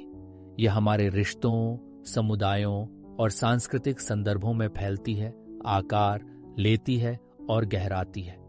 न्यूरोसाइंस ने यह दिखाया है कि हमारे मस्तिष्क में मिरर न्यूरॉन्स होते हैं, जो हमें दूसरों के दर्द को महसूस करने और समझने की क्षमता देते हैं। जब हम किसी और की सफरिंग देखते हैं या सुनते हैं, तो हमारा मस्तिष्क कुछ हद तक उसी पीड़ा को खुद अनुभव करता है। इस प्रक्रिया को एम्पैथेटिक सफरिंग कहा जाता है, और यही कारण है कि हम दूसरों के दुख में भी भावनात्मक रूप से जुड़ जाते हैं। यह सामाजिक सहानुभूति एक तरह से मानवता की नींव है, जो हमें एक दूसरे की मदद करने और सहयोग करने के लिए प्रेरित करती है। लेकिन सोशल आर्किटेक्चर ऑफ सफरिंग सिर्फ एम्पैथी तक सीमित नहीं है। यह कलेक्टिव ट्रॉमा और इंटरजेनरेशनल पेन के रूप में भी प्रकट होती है। जब कोई समुदाय या समाज बड़े पैमाने पर सफरिंग से गुजरता है, जैसे युद्ध, जातीय हिंसा, प्राकृतिक आपदाएं, तो इसका प्रभाव सिर्फ उस समय तक सीमित नहीं रहता। पीड़ा की एक सांस्कृतिक स्मृति बन जाती है, जो पीढ़ियों तक चलती रहती है। ये इंटरजेनरेशनल सफरिंग डीएनए की तरह सामाजिक और मानसिक स्तर पर ट्रांसमिट हो सकता है, जिससे नए पीढ़ी के लोग भी बिना सीधे अनुभव किए भी ट्रॉमा के प्रभाव महसूस करते हैं। इस कलेक्टिव सफरिंग का प्रभाव मानसिक स्वास्थ्य, सामाजिक व्यवहार और पहचान पर गहरा पड़ता है। सामाजिक रूप से भी सफरिंग की मान्यता और अनुभव का अलग अलग महत्व होता है। कुछ प्रकार के सफरिंग को स्वीकार किया जाता है और उसकी पूजा या स्मृति रखी जाती है, जैसे शोक संस्कार, धार्मिक अनुष्ठान, जबकि कुछ सफरिंग को छुपाया या दबाया जाता है। यह सिलेक्टिव एक्नॉलेजमेंट समाज में सफरिंग की राजनीति को दर्शाता है, जहां कुछ लोगों के दर्द को सुनने और समझने की जगह मिलती है, तो कुछ मार्जिनलाइज्ड ग्रुप्स के सफरिंग को अनदेखा कर दिया जाता है। सोशल पेन, जो रिजेक्शन, आइसोलेशन या डिस्क्रिमिनेशन से उत्पन्न होती है, शारीरिक दर्द जितनी ही वास्तविक होती है। ये दर्द हमारे सामाजिक जुड़ाव और बिलोंगिंगनेस की गहराई को दर्शाता है। अकेलापन या सोशल एक्सक्लूजन कभी कभी इतना तीव्र होता है कि वह क्रॉनिक फिजिकल पेन से भी ज्यादा कष्टदायक साबित होता है। इसलिए सफरिंग को समझने के लिए हमें इसे केवल व्यक्तिगत स्तर पर नहीं बल्कि सामाजिक और सांस्कृतिक कॉन्टेक्स्ट में भी देखना होगा। इस सामाजिक सफरिंग की कंटेजियस नेचर भी चिंता का विषय है। जब हम अपने आसपास के लोगों की सफरिंग देखते या सुनते हैं तो यह हमारे मानसिक स्वास्थ्य पर असर डाल सकता है। सामाजिक मीडिया और खबरों के जमाने में सफरिंग एक तरह से वायरल हो गई है, जिससे कलेक्टिव एंग्जाइटी और हेल्पलेसनेस की भावना फैलती है। यह फिनोमिनॉन बताता है कि सफरिंग आज केवल एक प्राइवेट एक्सपीरियंस नहीं रहा, बल्कि यह एक पब्लिक और ग्लोबल फिनोमिनॉन बन गया है। इस तरह सोशल आर्किटेक्चर ऑफ सफरिंग हमें यह सिखाती है कि सफरिंग कोई अकेला युद्ध नहीं है, बल्कि यह एक जटिल इंटरकनेक्टेड वेब है जो इंडिविजुअल, सामाजिक, सांस्कृतिक और ऐतिहासिक स्तरों पर फैली हुई है। यह आर्किटेक्चर हमें याद दिलाता है कि हमारी पीड़ा न केवल हमारी अपनी है, बल्कि हम उस बड़े मानव परिवार का हिस्सा हैं, जहां हर सफरिंग की एक एको होती है जो हमें जोड़ती है पर कभी कभी तोड़ भी देती है। यही कारण है कि हीलिंग और रिकवरी के लिए सोशल सपोर्ट, कम्युनिटी और कलेक्टिव एक्नॉलेजमेंट बेहद जरूरी है। जब सफरिंग साझा होती है तो वह अकेलेपन को तोड़ती है और आशा की किरण पैदा करती है। इसलिए इस सोशल सफरिंग को समझना और स्वीकारना हमारी मानवीय जिम्मेदारी है, ताकि हम केवल अपने दर्द में न डूबें बल्कि दूसरों के दर्द को समझकर एक दूसरे के लिए सहारा बन सकें।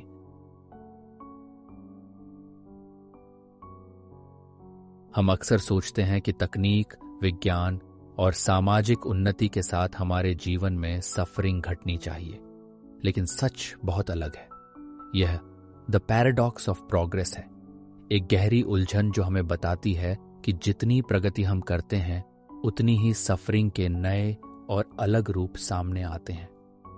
इतिहास में देखा जाए तो इंसान ने हजारों सालों तक भौतिक कठिनाइयों जैसे भूख, बीमारी और हिंसा से जूझा है, लेकिन आज जब हमारे पास बेहतर स्वास्थ्य सुविधाएं, लंबी उम्र और तकनीकी सहूलियतें हैं, तब भी दुख, तनाव और मानसिक बीमारी के मामले तेजी से बढ़ रहे हैं।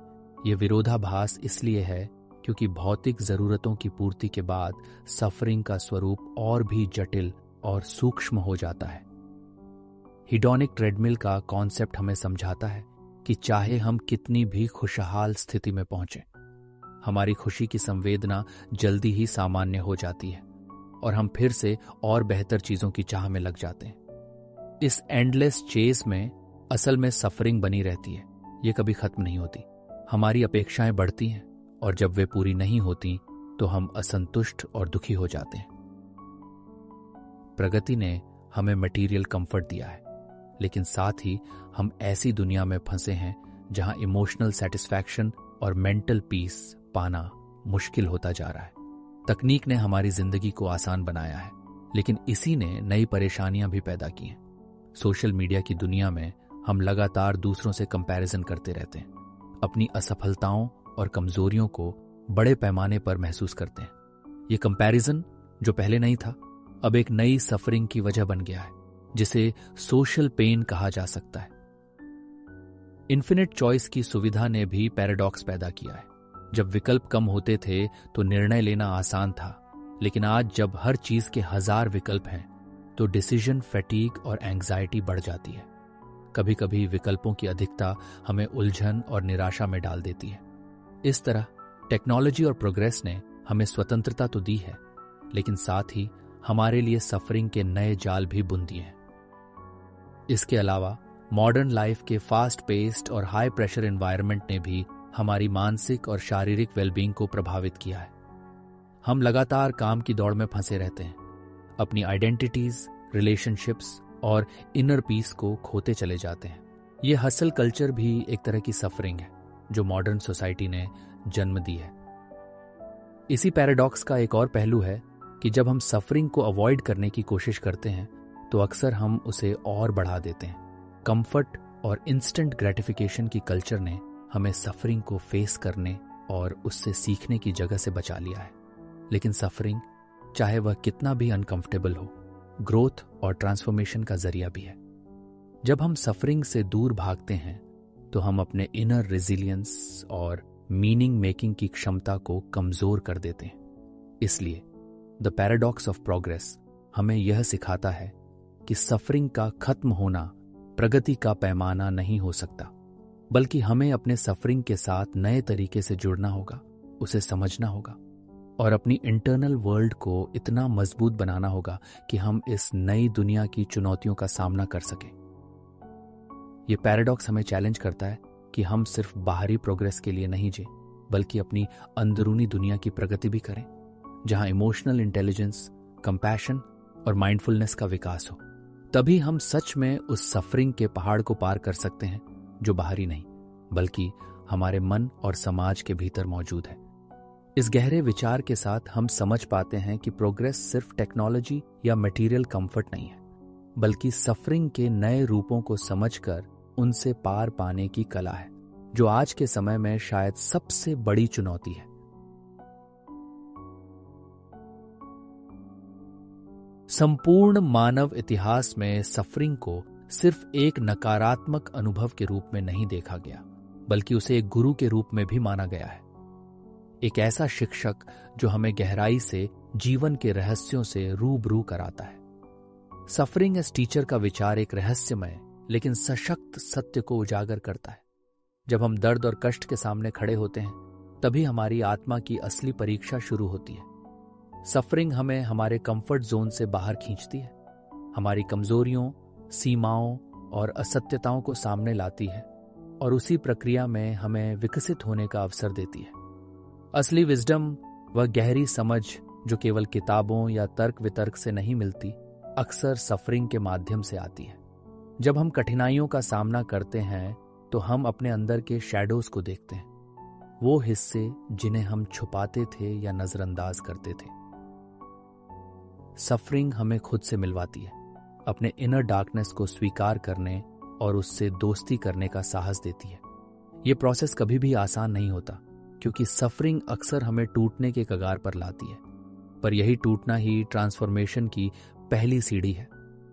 कई महान हिस्टोरिकल फिगर्स की जिंदगी इस बात का प्रमाण है कि सफरिंग कैसे एक महान शिक्षक बन सकता है।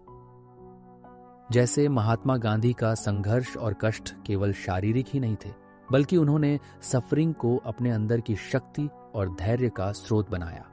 उनकी सफरिंग ने उन्हें नॉन वायलेंस और सत्याग्रह की गहरी समझ दी, जो दुनिया के लिए प्रेरणा बन गई। इसी तरह नजीर अकबराबादी, रूमी या फ्रिडा काहलो जैसे कलाकारों ने अपने व्यक्तिगत दर्द को कला की भाषा में बदला, जिससे उनकी सफरिंग ने उन्हें न सिर्फ सशक्त बनाया, बल्कि अनगिनत लोगों के दिलों को छू गया। सफरिंग से जन्मी कंपैशन भी एक महत्वपूर्ण सीख है।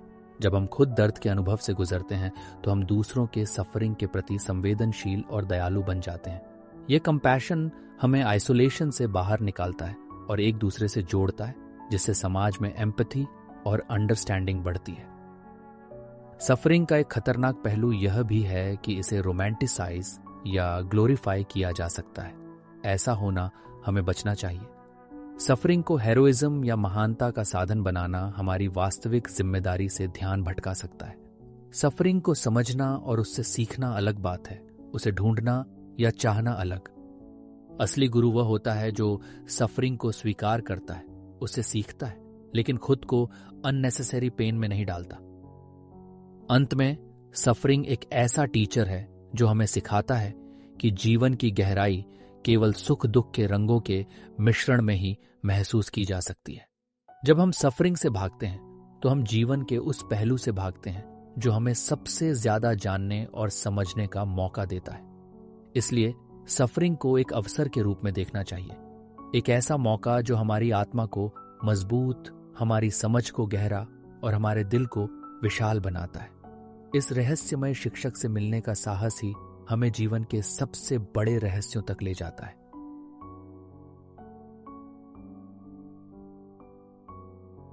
सभी महान कला रूपों के पीछे अक्सर एक गहरा और दर्द भरा अनुभव छुपा होता है, जिससे यह स्पष्ट होता है कि सफरिंग सिर्फ जीवन की एक कड़वी सच्चाई ही नहीं, बल्कि एक अद्भुत क्रिएटिव ऊर्जा का स्रोत भी है। द आर्ट ऑफ सफरिंग इस रहस्यमय और कभी कभी अंधेरे सफर को समझने का प्रयास करता है कि कैसे इंसान ने अपने दर्द, पीड़ा और इनर टर्मोइल को सुंदरता में तब्दील किया। एक ऐसी प्रक्रिया जो न सिर्फ कलाकार के लिए कैथार्सिस का माध्यम बनती है, बल्कि दर्शकों के लिए भी हीलिंग और अंडरस्टैंडिंग का रास्ता खोलती है। जब एक कलाकार अपने दिल की गहराइयों में छुपे दर्द को शब्दों, रंगों, संगीत या मूर्तियों के जरिए बाहर लाता है, तो वह सफरिंग को एक यूनिवर्सल भाषा में बदल देता है जो हर किसी के दिल को छूती है। ब्लूज म्यूजिक इसका एक ज्वलंत उदाहरण है, जहां कलाकार अपने गहरे दुख और संघर्ष को अपनी आवाज और गिटार के तारों में बुनते हैं और सुनने वाले भी उस सफरिंग के हिस्सेदार बन जाते हैं। इस दर्द के माध्यम से कला एक तरह की साझा ह्यूमन एक्सपीरियंस बन जाती है, जो हमें यह याद दिलाती है कि हम अकेले नहीं हैं। ट्रैजिक लिटरेचर भी सफरिंग की कला का एक पुराना और शक्तिशाली रूप है। शेक्सपियर के प्लेस या डोस्टोयेव्स्की की कहानियां, जहां कैरेक्टर्स अपने इंटरनल कॉन्फ्लिक्ट्स और सफरिंग के साथ जूझते हैं, वे न सिर्फ एक कहानी सुनाते हैं, बल्कि दर्शकों को भी अपने जीवन की कठिनाइयों का सामना करने की हिम्मत देते हैं। इस तरह की कला में सफरिंग का रॉनेस और वल्नरेबिलिटी ऐसी शक्ति पैदा करती है जो कहीं और नहीं मिलती। कला में सफरिंग का थेरेप्यूटिक पहलू भी होता है। जब हम किसी ऐसे आर्टवर्क को देखते या सुनते हैं जिसमें सफरिंग की गहराई होती है, तो वह हमारे अपने दर्द को समझने और स्वीकारने में मदद करता है।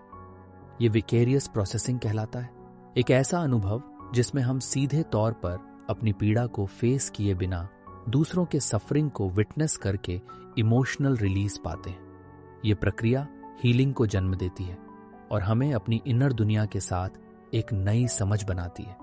इसके अलावा सफरिंग से जन्मी कला हमें एग्जिस्टेंशियल क्वेश्चंस के करीब ले जाती है, जैसे जीवन का उद्देश्य, दुख का अर्थ और मृत्यु की अनिवार्यता। यह हमें अपने अंधेरों से सामना करने का साहस देती है और हमें हमारे अंदर छिपे हुए ट्रूथ्स के साथ जुड़ने का मौका देती है। इस तरह द आर्ट ऑफ सफरिंग हमें सिखाता है कि सफरिंग केवल एक बाधा नहीं, बल्कि एक रॉ प्राइमल एनर्जी है जिसे हम क्रिएटिविटी में बदल सकते हैं। ये कला ही है जो सफरिंग को मीनिंगफुल बनाती है, उसे एक हायर पर्पस देती है और हमें मानवता की गहराइयों से जोड़ती है। इसलिए सफरिंग की कला न सिर्फ कलाकार की इनर यात्रा का प्रतिबिंब है, बल्कि यह दर्शकों के लिए भी एक दर्पण है जिसमें वे अपने दर्द, आशंकाओं और उम्मीदों को देख पाते हैं। इस कला के माध्यम से सफरिंग के अंधकार में भी एक चमक और आशा की किरण दिखाई देती है, जो जीवन की सबसे बड़ी मिस्ट्रीज को भी कुछ हद तक समझने में मदद करती है। पोस्ट ट्रॉमेटिक ग्रोथ या संक्षेप में पीटीजी एक रहस्यमय लेकिन शक्तिशाली प्रक्रिया है जिसमें इंसान गहरी सफरिंग और ट्रॉमा के बाद भी न केवल वापस खड़ा होता है, बल्कि उससे भी मजबूत, समझदार और परिपक्व बनकर उभरता है। यह कॉन्सेप्ट हमें बताता है कि ट्रॉमा और पीड़ा हमेशा टूटने का कारण नहीं बनती। कभी कभी वे ट्रांसफॉर्मेशन के द्वार खोलती हैं। जब हम गहरी चोट जैसे किसी बड़े नुकसान, बीमारी या जीवन के अचानक परिवर्तन का सामना करते हैं, तो हमारा मानसिक और भावनात्मक वर्ल्ड हिल जाता है। शुरू में यह प्रक्रिया बेहद कठिन, पेनफुल और कंफ्यूजिंग होती है, लेकिन धीरे धीरे कुछ लोग इस गहरे अंधकार में भी एक नई रोशनी देखते हैं, एक ऐसी रोशनी जो उन्हें अपने अस्तित्व के नए अर्थ और दिशा की ओर ले जाती है। पीटीजी के 5 मुख्य डोमेन्स होते हैं। पहला, व्यक्तिगत शक्ति की नई समझ, जहां इंसान अपने आप को पहले से अधिक मजबूत और सक्षम महसूस करता है। दूसरा, जीवन के प्रति एक नई अप्रिशिएशन, जिसमें वह छोटी छोटी खुशियों और क्षणों को पहले से कहीं अधिक महत्व देने लगता है। तीसरा, गहरे इंटरपर्सनल रिलेशनशिप्स, जहां ट्रॉमा ने रिश्तों को और गहरा, संवेदनशील और सहायक बनाया होता है। चौथा, स्पिरिचुअलिटी या एग्जिस्टेंशियल अंडरस्टैंडिंग, जो हमें जीवन के बड़े सवालों के साथ जुड़ने और एक्सेप्टेंस की भावना को बढ़ावा देती है। और पांचवा, नई संभावनाओं की खोज, जिसमें व्यक्ति अपने जीवन में नए रास्ते, करियर या पैशंस को तलाशता है। लेकिन पीटीजी हर किसी के लिए नहीं होता। यह समझना जरूरी है कि ट्रॉमा का एक्सपीरियंस हर इंसान पर अलग तरह से असर करता है। कुछ लोग टूट जाते हैं, कुछ सरवाइव करते हैं और कुछ ग्रो भी कर जाते हैं। पीटीजी के लिए जरूरी है कि व्यक्ति अपने दर्द का सामना करे, उसे अवॉइड न करे। इसका मतलब ये नहीं कि सफरिंग को ग्लोरीफाई किया जाए, बल्कि यह कि उसे समझा जाए और उसके साथ एक स्वस्थ संबंध बनाया जाए। मीनिंग मेकिंग इस प्रक्रिया का दिल है। जब हम अपने ट्रॉमा को एक कहानी में बदलते हैं जिसमें दर्द के साथ साथ सीख और ग्रोथ भी शामिल हो, तब पीटीजी संभव होती है। सोशल सपोर्ट का भी बड़ा रोल होता है। जब हम अपने ट्रॉमा को साझा करते हैं, एम्पैथी और अंडरस्टैंडिंग पाते हैं, तब हमारी हीलिंग और ग्रोथ की संभावना बढ़ती है। वहीं आइसोलेशन और लोनलीनेस इस प्रक्रिया को रोक सकते हैं। पीटीजी का मतलब यह नहीं कि सफरिंग खत्म हो जाती है, बल्कि यह कि सफरिंग हमारी आइडेंटिटी का हिस्सा बन जाती है, जिसे हम इंटीग्रेट कर लेते हैं। हम उस दर्द को अपने हिस्से के रूप में स्वीकार करते हैं और उससे नए अर्थ निकालते हैं। ये एक ऑनगोइंग जर्नी होती है जिसमें अप्स एंड डाउन्स आते रहते हैं, लेकिन ओवरऑल ग्रोथ की दिशा में प्रोग्रेस होती है। वैज्ञानिक शोध भी इस फिनोमेनन को सपोर्ट करता है, जिससे पता चलता है कि ट्रॉमा के बाद पॉजिटिव साइकोलॉजिकल चेंजेस असंभव नहीं बल्कि संभव है। ये होप की एक किरण है उन लोगों के लिए जो गहरे दुख में हैं। पोस्ट ट्रॉमेटिक ग्रोथ हमें यह सिखाता है कि सफरिंग का अंत केवल दुख या विनाश नहीं हो सकता, बल्कि वह जीवन के एक नए अध्याय की शुरुआत भी हो सकता है। यह हमें ह्यूमन रेजिलियंस और ट्रांसफॉर्मेशन की अद्भुत क्षमता का एहसास कराता है, जो इंसान को बाकी जानवरों से अलग बनाती है। इस रहस्यमय लेकिन शक्तिशाली प्रक्रिया को समझना और अपनाना हमें न सिर्फ अपने व्यक्तिगत जीवन में बल्कि समाज में भी हीलिंग और ग्रोथ की नई संभावनाएं खोलता है।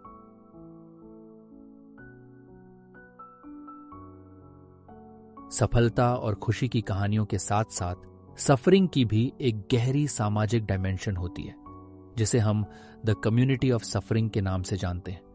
यह वह अनोखा स्पेस है जहां इंसान अपने अकेलेपन और दर्द को साझा करता है और उसी शेयरिंग से एक अजीब सा कनेक्शन और समझ पैदा होती है। जब कोई सफरिंग का सामना करता है तो अक्सर वह अकेलापन महसूस करता है। ऐसा लगता है जैसे उसकी पीड़ा सिर्फ उसका ही हिस्सा है और कोई उसे नहीं समझ सकता। लेकिन पैराडॉक्सिकली सफरिंग ही वह पुल है जो इंसानों को एक दूसरे से जोड़ता है। चाहे वो ग्रीफ हो, लॉस हो या कोई लंबी बीमारी, जब हम अपने दर्द को किसी के साथ बांटते हैं तो वह दर्द कम हो जाता है और हम महसूस करते हैं कि हम अकेले नहीं हैं। सपोर्ट ग्रुप्स, चाहे वो ग्रीफ काउंसलिंग के लिए हों या क्रॉनिक इलनेस वाले लोगों के लिए, इस बात का जीवंत उदाहरण है कि कैसे कलेक्टिव सफरिंग एक कम्युनिटी में बदल सकती है। इन ग्रुप्स में लोग अपने अनुभव, भावनाएं और कोपिंग स्ट्रैटेजीज साझा करते हैं, जिससे एक दूसरे को इमोशनल रिलीफ और स्ट्रेंथ मिलती है। यह सिर्फ प्रैक्टिकल सपोर्ट नहीं होता, बल्कि एक तरह की स्पिरिचुअल कंपेनियनशिप भी होता है जो सफरिंग को सहने में मदद करता है। कल्चरल रिचुअल्स और ट्रेडिशंस भी सफरिंग को सामूहिक अनुभव में बदलने का एक तरीका है, जैसे कि फ्यूनरल राइट्स, मोर्निंग सेरेमोनीज या हार्वेस्ट फेस्टिवल्स। ये सब हमें याद दिलाते हैं कि सफरिंग केवल व्यक्तिगत नहीं है, बल्कि यह मानवता का एक शेयर्ड एस्पेक्ट है। इन रिचुअल्स के जरिए हम ग्रीफ को सोशली एक्नॉलेज करते हैं और एक दूसरे के साथ इमोशनल बॉन्डिंग को मजबूत करते हैं। लोनलीनेस ऑफ अनविटनेस सफरिंग, यानी वो सफरिंग जो किसी ने देखी या समझी नहीं, अक्सर सबसे भारी होती है। जब कोई अपने दुख को छुपाता है या उसे स्वीकार नहीं करता, तो वह पेन अंदर ही अंदर बढ़ता रहता है। यहाँ कम्युनिटी का महत्व और भी ज्यादा बढ़ जाता है, क्योंकि विटनेसिंग, दूसरों द्वारा सफरिंग को समझना और स्वीकारना ही एक तरह का वैलिडेशन और हीलिंग प्रोसेस है। सफरिंग की कम्युनिटी हमें यह भी सिखाती है कि दर्द कभी केवल नकारात्मक नहीं होता। साझा सफरिंग से एम्पैथी, कंपैशन और ऑल्ट्रुइज्म का जन्म होता है। जब हम दूसरों के सफरिंग को समझते हैं तो हम उनकी मदद करने के लिए प्रेरित होते हैं, और ये कनेक्शन हमारे अपने दर्द को भी कम करता है। ये ह्यूमन कनेक्शन का एक गहरा सीक्रेट है जो सफरिंग की बुनियाद पर खड़ा है। लेकिन ये कम्युनिटी हमेशा सहज या आसान नहीं होती। कभी कभी सोसाइटल स्टिग्मा, शेम या फियर की वजह से लोग अपने दर्द को छुपाते हैं और अलग थलग पड़ जाते हैं। इस आइसोलेशन को तोड़ने के लिए अवेयरनेस, ओपन कॉन्वर्सेशंस और सपोर्टिव एनवायरनमेंट्स बनाना जरूरी है। तब जाकर हम एक ऐसी कल्चर बना पाएंगे जहां सफरिंग को छुपाने की बजाय उसे स्वीकार किया जाए और समझा जाए। द कम्युनिटी ऑफ सफरिंग एक पैराडॉक्स भी है, जहां सफरिंग हमें तोड़ती भी है और जोड़ती भी। ये हमें वल्नरेबल बनाती है, लेकिन उसी वल्नरेबिलिटी से हम मजबूत भी होते हैं। ये लोनलीनेस को कम करती है और बिलोंगिंगनेस को बढ़ाती है। आखिरकार इंसान एक सोशल बीइंग है और सफरिंग की इस साझा यात्रा में हम अपने आप को दूसरों में पाते हैं। ये कम्युनिटी सिर्फ दुख को बांटने का माध्यम नहीं, बल्कि एक ऐसा स्पेस है जहां हीलिंग, ग्रोथ और अंडरस्टैंडिंग की शुरुआत होती है। इसलिए सफरिंग की इस सामाजिक डायमेंशन को समझना और उसे अपनाना हमें न केवल अपने दर्द से लड़ने में मदद करता है, बल्कि हमें एक गहरे मानव कनेक्शन का अनुभव भी कराता है, जो जीवन के सबसे कठिन पलों में भी हमें साथ लेकर चलता है।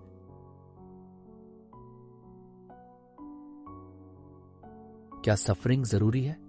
यह सवाल सदियों से मनुष्य के दिमाग में गूंजता आ रहा है और इसका कोई आसान जवाब नहीं है। हम सोचते हैं, अगर दुनिया में सफरिंग न हो तो कैसा होगा? क्या खुशी का अस्तित्व तब भी संभव होगा? एक ऐसी दुनिया की कल्पना करें जहां दर्द, दुख और संघर्ष बिल्कुल न हो।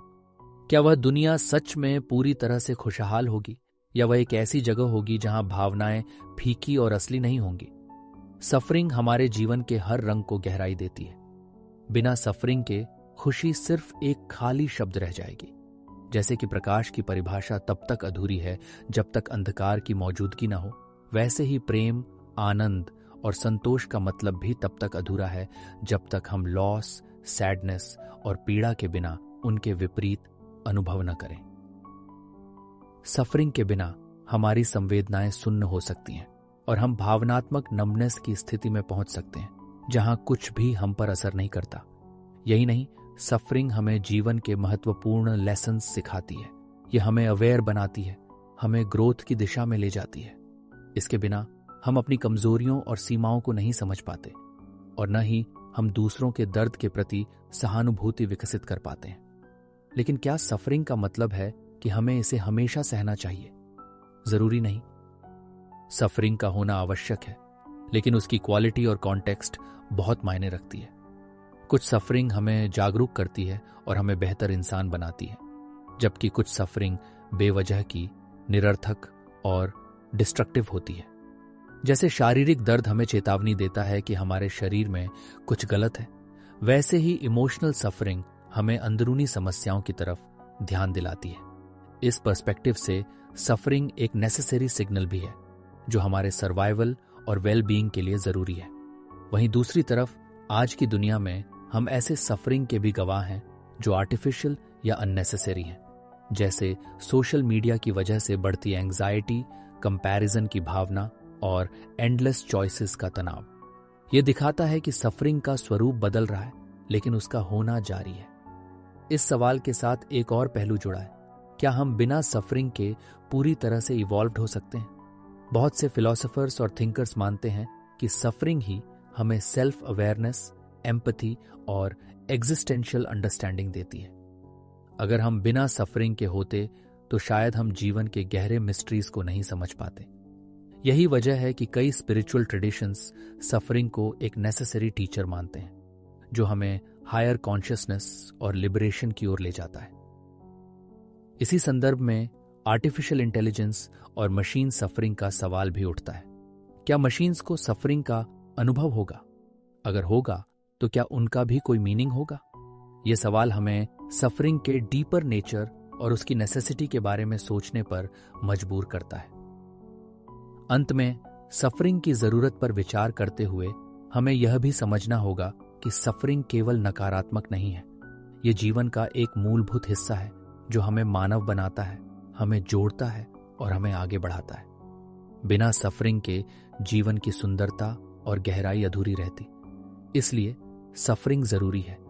यह एक ऐसा रहस्य है जिसे समझना मुश्किल है, लेकिन जिसकी मौजूदगी हमारे अस्तित्व का अभिन्न हिस्सा है। इसे स्वीकार करना और उसके साथ जीना ही असली विजडम है।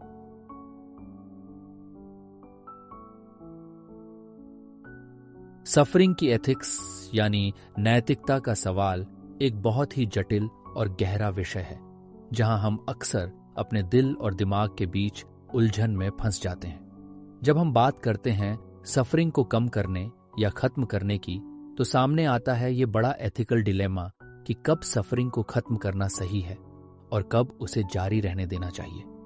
क्या हर सफरिंग को तुरंत रोकना चाहिए, या कुछ सफरिंग ऐसी होती है जो हमारी ग्रोथ या हीलिंग के लिए जरूरी होती है?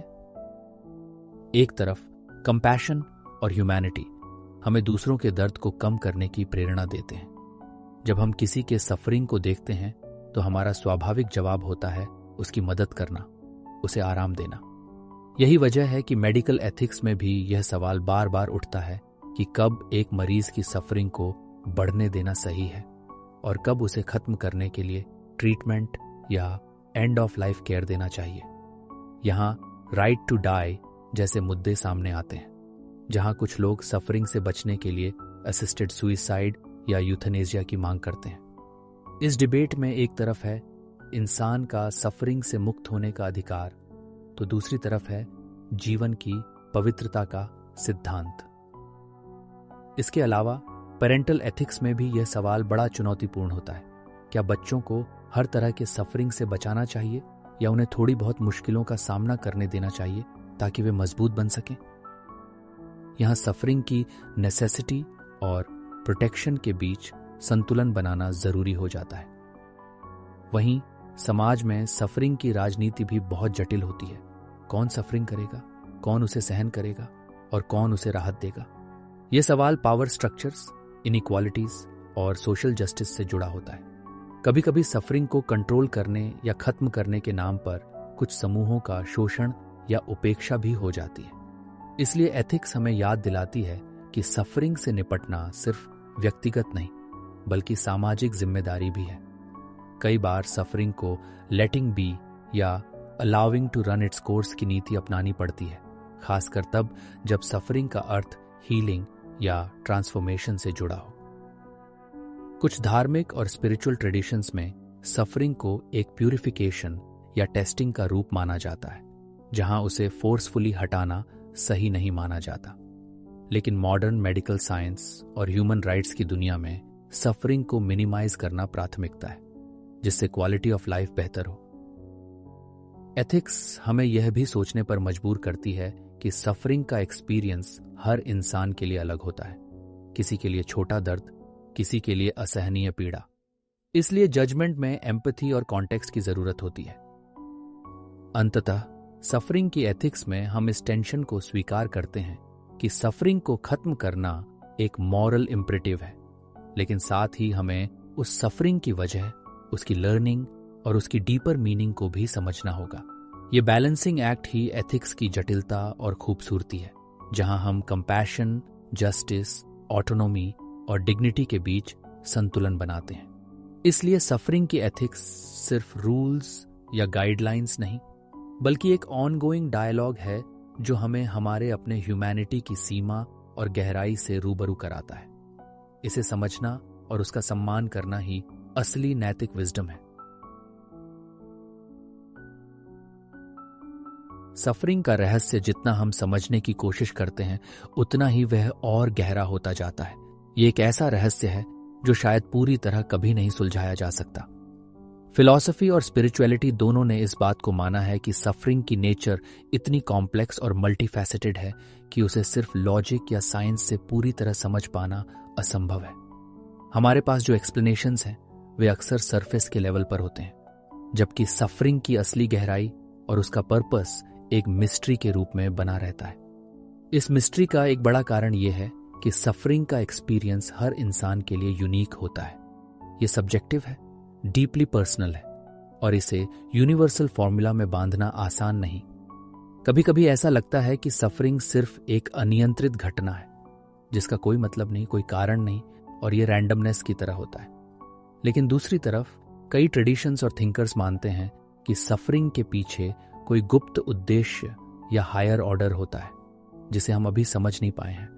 ये आइडिया कि सफरिंग का कोई छुपा हुआ मतलब है एक तरह से हमें एग्जिस्टेंशियल कंफर्ट भी देता है कि हमारे दर्द के पीछे कोई बड़ी कहानी है, कोई कॉस्मिक डिजाइन है। लेकिन साथ ही ये भी सच है कि सफरिंग का कोई डेफिनेटिव मीनिंग न होना भी हमारे एग्जिस्टेंस का एक हिस्सा है। ह्यूमन लिमिटेशंस की वजह से हम उन बड़े सवालों का जवाब नहीं पा सकते जो सफरिंग से जुड़े हैं, जैसे कि क्यों अच्छों को बुरा होता है या क्यों निर्दोषों को पीड़ा सहनी पड़ती है। ये फिलोसॉफिकल अनसॉल्वेबिलिटी सफरिंग को और भी प्रोफाउंड बनाती है।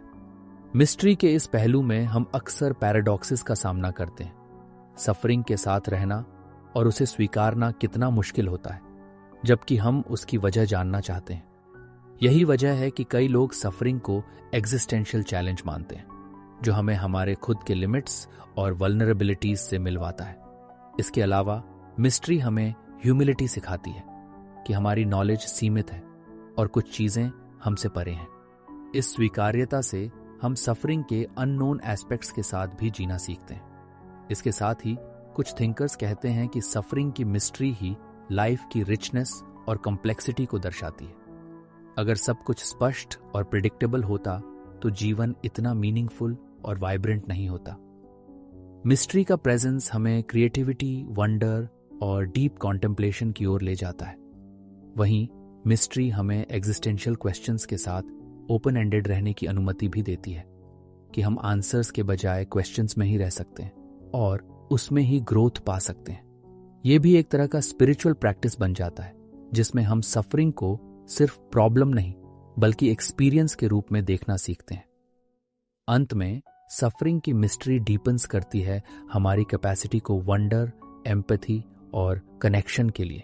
ये हमें याद दिलाती है कि हम अकेले नहीं हैं और हमारा एक्सपीरियंस एक लार्जर ह्यूमन कंडीशन का हिस्सा है। मिस्ट्री को अपनाना, उसे एम्ब्रेस करना और उसके साथ कोएग्जिस्ट करना ही हमें सफरिंग के साथ एक नया रिश्ता बनाना सिखाता है, जहां हम उसे सिर्फ दुश्मन नहीं बल्कि एक गहरे एग्जिस्टेंशियल कंपेनियन के रूप में देखते हैं। इसलिए सफरिंग का मिस्ट्री हमें एक ऐसे सफर पर ले जाता है जहां सर्टेनिटी की जगह एम्बिग्विटी है और जहां आंसर्स की तलाश के बजाय क्वेश्चंस का स्वागत होता है। इसी मिस्ट्री के बीच हमारी ह्यूमैनिटी और कॉन्शियसनेस का असली स्वरूप उभरता है।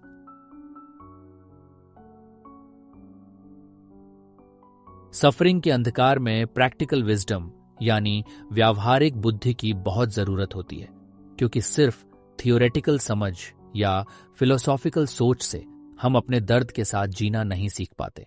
प्रैक्टिकल विजडम हमें सिखाती है कि कैसे सफरिंग को पूरी तरह से खत्म करने की कोशिश किए बिना उसे सहन करना और उससे गुजरना संभव है। सबसे पहली बात है एक्सेप्टेंस। ये एक्सेप्टेंस कोई रेजिग्नेशन नहीं, कोई हार नहीं है, बल्कि एक गहरी समझ है कि सफरिंग जीवन का एक हिस्सा है और उसे अनदेखा या दबाना मुश्किल है। एक्सेप्टेंस का मतलब है सफरिंग के साथ एक तरह की दोस्ती करना, उसे अपने अंदर आने देना, उसकी उपस्थिति को महसूस करना बिना उसे फाइट किए। यह आसान नहीं होता क्योंकि मन स्वाभाविक रूप से डिस्कम्फर्ट से बचना चाहता है, लेकिन एक्सेप्टेंस हमें इनर पीस की ओर ले जाता है। दूसरा महत्वपूर्ण विजडम है डिस्कम्फर्ट के साथ बैठने की कला। जब हम अपने दर्द या दुख को पूरी तरह से महसूस करते हैं, बिना भागे या डिस्ट्रैक्ट हुए, तो एक नई तरह की रेजिलियंस या सहनशीलता जन्म लेती है। यह प्रैक्टिस माइंडफुलनेस और मेडिटेशन से जुड़ी होती है, जहां हम प्रेजेंट मोमेंट में रहते हुए सफरिंग को जज किए बिना ऑब्जर्व करते हैं। इससे हमारा मन शांत होता है और सफरिंग की तीव्रता कम लगने लगती है। तीसरी बात है रेजिलियंस का निर्माण, लेकिन ऐसे रेजिलियंस जो दिल को कठोर न बनाए बल्कि नरम और कंपैशनेट बनाए।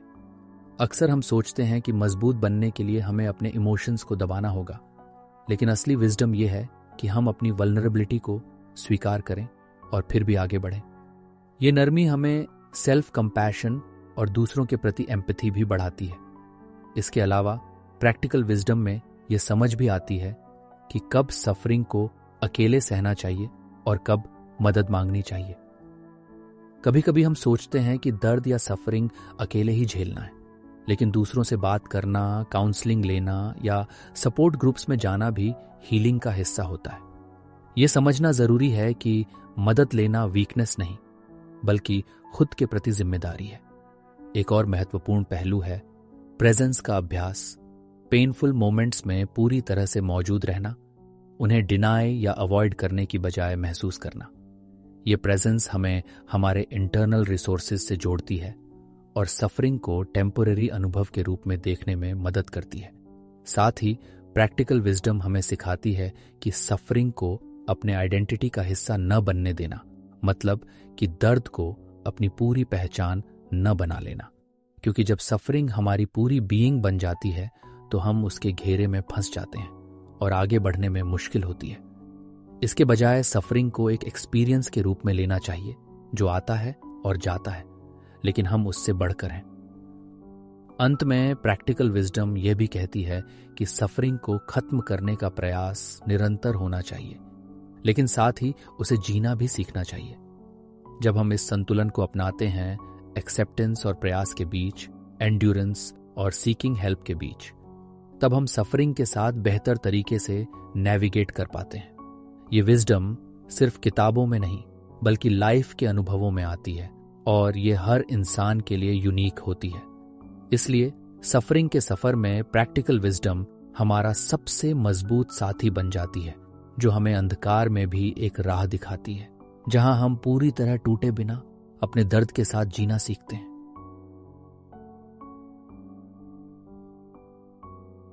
सफरिंग की दुनिया में पैराडॉक्सिस यानी विरोधाभास ऐसे ट्रूथ्स हैं जिन्हें हमें एक साथ स्वीकार करना पड़ता है, क्योंकि ये कॉन्ट्रडिक्शंस ही हमारे एग्जिस्टेंस की गहराई और कॉम्प्लेक्सिटी को दर्शाते हैं। पहला पैराडॉक्स है कि सफरिंग एक तरफ मीनिंगफुल होती है और दूसरी तरफ मीनिंगलेस भी। ये दोनों बातें एक साथ सच हो सकती हैं। कभी कभी हमारा दर्द हमें जीवन के गहरे अर्थों से जोड़ता है, हमें ग्रोथ और ट्रांसफॉर्मेशन की ओर ले जाता है, लेकिन उसी सफरिंग का एक हिस्सा ऐसा भी होता है जो पूरी तरह बेतुका और रैंडम लगता है, जैसे कोई अनजाना तीर जो बिना वजह हमारे दिल को छेद देता है। इस एम्बिग्विटी को स्वीकार करना बहुत मुश्किल होता है, क्योंकि हम ह्यूमन नेचर के कारण हर चीज को क्लियर, नीट और समझ में आने वाला चाहते हैं। लेकिन सफरिंग हमें यह सिखाती है कि कुछ चीजें सिर्फ मिस्ट्री के तौर पर ही रहती हैं। दूसरा पैराडॉक्स ये है कि हमें सफरिंग को एक्सेप्ट करना होता है, लेकिन साथ ही उसे फाइट भी करना पड़ता है। ये ऐसा नहीं कि हम दर्द के सामने घुटने टेक दें और पैसिव हो जाएं, बल्कि एक्सेप्टेंस का मतलब है सफरिंग के साथ एक तरह की इंटरनल पीस बनाना, जबकि फाइट का मतलब है उस दर्द को कम करने, उससे निकलने या उससे सीखने की एक्टिव कोशिश करना। ये दोनों चीजें साथ साथ चलती हैं और हमें इस टेंशन को सहन करना पड़ता है कि कभी कभी हम सरेंडर करते हैं और कभी कभी रेजिस्ट। तीसरा पैराडॉक्स ये है कि सफरिंग हमें आइसोलेट करता है और कनेक्ट भी करता है। जब हम दर्द में होते हैं तो अक्सर हमें लगता है कि हम अकेले हैं। हमारे अंदर एक गहरा लोनलीनेस उभरता है जो दूसरों से दूर कर देता है। लेकिन पैराडॉक्सिकली यही सफरिंग हमें दूसरों के दर्द के प्रति संवेदनशील बनाता है, एम्पैथी जगाता है और शेयर्ड सफरिंग के जरिए हम दूसरों से गहरे जुड़ते हैं। इसलिए सफरिंग एक ऐसा पुल भी बन जाती है जो इंसानियत को जोड़ता है। चौथा पैराडॉक्स हमारे मानव स्वभाव की फ्रेजिलिटी और रेजिलियंस के बीच होता है। सफरिंग में हम बेहद कमजोर और टूटे हुए महसूस करते हैं, लेकिन उसी सफरिंग के चलते हमारे अंदर एक अद्भुत सहन शक्ति और स्ट्रेंथ भी निकलती है। ये कॉन्ट्रडिक्शन हमें दिखाता है कि इंसान सिमल्टेनियसली नाजुक और मजबूत होता है, और यही डुअलिटी हमारी डीपेस्ट नेचर है। अंत में हम ऐसे कॉन्ट्रडिक्शंस के साथ जीते हैं जिन्हें पूरा समझना या हल करना संभव नहीं होता। ये पैराडॉक्सेस हमें लाइफ की असली जटिलता और रिचनेस की याद दिलाते हैं, जहां क्लियर कट आंसर्स नहीं होते, बल्कि हम कॉन्ट्रडिक्शंस के टेंशन में रहकर जीवन को अनुभव करते हैं। सफरिंग के इन पैराडॉक्सेस को होल्ड करना, उन्हें अपने भीतर स्वीकारना और उनके साथ जीना ही एक तरह की विजडम है जो हमें इमोशनल मैच्योरिटी और एग्जिस्टेंशियल डेप्थ देती है। ये पैराडॉक्सेस हमें रिमाइंड करते हैं कि जीवन सिर्फ ब्लैक या वाइट नहीं है, बल्कि शेड्स ऑफ ग्रे में भरा हुआ है। इसलिए सफरिंग की यात्रा में यह जरूरी है कि हम इन कॉन्ट्रडिक्शंस को लड़ाई की जगह एम्ब्रेस करें, क्योंकि यही एम्ब्रेस हमारे हीलिंग और ग्रोथ का रास्ता खोलता है। इस तरह सफरिंग के पैराडॉक्सेस हमारे एग्जिस्टेंस के मोस्ट प्रोफाउंड ट्रूथ्स बन जाते हैं, जिन्हें हम बिना डर के सहन करते हुए अपने जीवन के सफर को और भी मीनिंगफुल और रिच बना सकते हैं।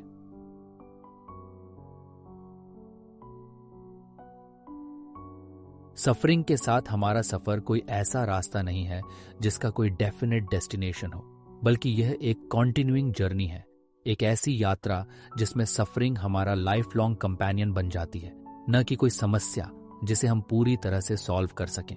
जिंदगी की इस यात्रा में हम सफरिंग को एक एनिमी की तरह नहीं देखते, बल्कि एक टीचर, एक गाइड की तरह देखते हैं जो हमें हमारी सीमाएं, हमारी गहराइयां और हमारी मानवता की जटिलता दिखाती है। शुरुआत में जब सफरिंग हमारे सामने आती है तो हम उसे सिर्फ दर्द और निराशा के रूप में अनुभव करते हैं, लेकिन जैसे जैसे हम जीवन में आगे बढ़ते हैं, हमारी रिलेशनशिप सफरिंग के साथ इवॉल्व होती है। हम सीखते हैं कि सफरिंग को पूरी तरह खत्म करना शायद संभव नहीं, लेकिन उससे कोएग्जिस्ट करना, उसे समझना और उससे सीखना जरूर हो सकता है। यह समझ हमारे भीतर एक गहरी शांति लाती है, क्योंकि जब हम यह स्वीकार करते हैं कि सफरिंग जिंदगी का हिस्सा है तो उसका बोझ थोड़ा हल्का हो जाता है। इस जर्नी में इम्परमानेंस की विजडम भी बहुत महत्वपूर्ण होती है। यह भी गुजर जाएगा।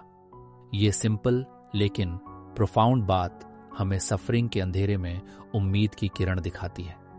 हर दर्द, हर दुख अस्थायी है और यह हमें याद दिलाती है कि सफरिंग के बाद भी लाइफ में रिन्यूअल और हीलिंग के लिए जगह है।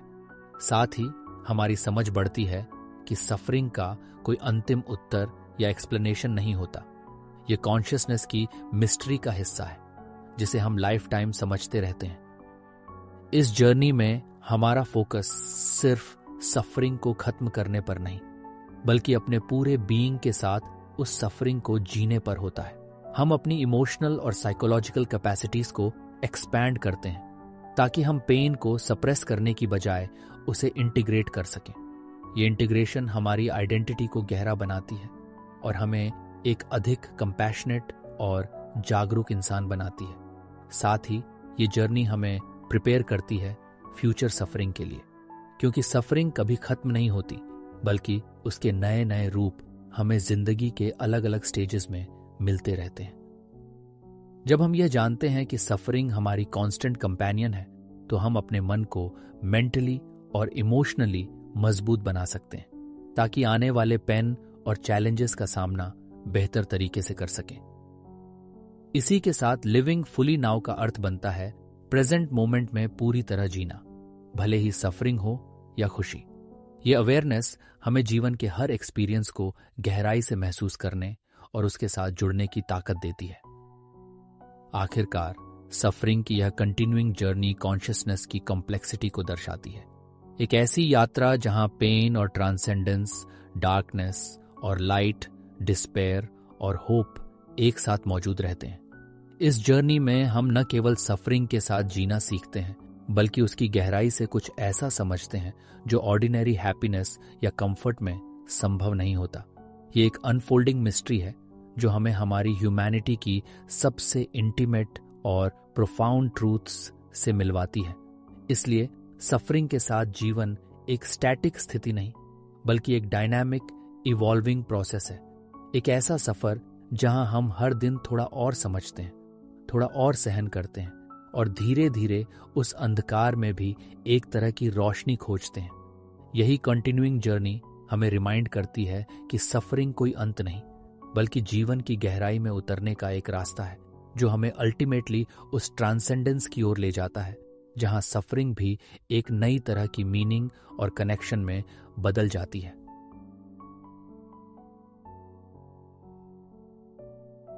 जैसे जैसे हम इस सफर के अंतिम पड़ाव पर पहुंचते हैं, एक सवाल फिर भी हमारे मन में गूंजता रहता है। क्या सच में सफरिंग को पूरी तरह समझ पाना संभव है? क्या यह सिर्फ एक ऐसी पहेली है जिसका कोई अंतिम जवाब नहीं? शायद यही सफरिंग की सबसे बड़ी रहस्यता है। वह हमें हमेशा उलझन में रखती है, कभी पूरी तरह अपने सच को उजागर नहीं करती। यह अंधेरे का वह हिस्सा है जहां प्रकाश भी छिपा होता है, जहां दर्द और शांति, विनाश और सृजन दोनों एक साथ मौजूद होते हैं। हमारी जिंदगी में सफरिंग एक ऐसा साइलेंट साथी है जो न तो हमें छोड़ता है, न पूरी तरह से हमें परिभाषित करता है। वो बस रहता है, एक छाया की तरह जो हमारी हर खुशी में, हर सांस में कहीं ना कहीं मौजूद रहता है। लेकिन इसी रहस्य और अनिश्चितता में एक अजीब सी ताकत है, क्योंकि जब हम सफरिंग को अपने भीतर स्पेस देते हैं, जब हम उसकी गहराई में उतरते हैं, बिना भागे, बिना डरे, तब हम एक अज्ञात शक्ति से जुड़ जाते हैं। ये शक्ति हमें न केवल सहन करने की ताकत देती है, बल्कि जीने की एक नई समझ भी। आखिरकार सफरिंग हमें बताती है कि जिंदगी एक परफेक्ट स्टोरी नहीं, बल्कि एक मिस्ट्री है जिसमें हर दर्द, हर क्वेश्चन और हर साइलेंस का अपना एक प्लेस है। और शायद यही मिस्ट्री ही हमारे एग्जिस्टेंस की सबसे बड़ी खूबसूरती है। एक खूबसूरती जो सिर्फ उन्हीं को दिखती है जो अंधेरे में भी देखने की हिम्मत रखते हैं। इसलिए जब अगली बार दर्द आपके दरवाजे पर दस्तक दे तो याद रखिए, आप अकेले नहीं हैं और इस अंधेरे में भी कहीं एक प्रकाश है जो सिर्फ इंतजार कर रहा है कि आप उसे देखें। ये प्रकाश वो है जो सफरिंग को ट्रांसेंड करता है और हमें हमारी असली मानवता की ओर वापस ले आता है। शांत हो जाइए, गहरी सांस लीजिए और उस रहस्य के साथ जीना सीखिए, क्योंकि यही हमारी असली जर्नी है।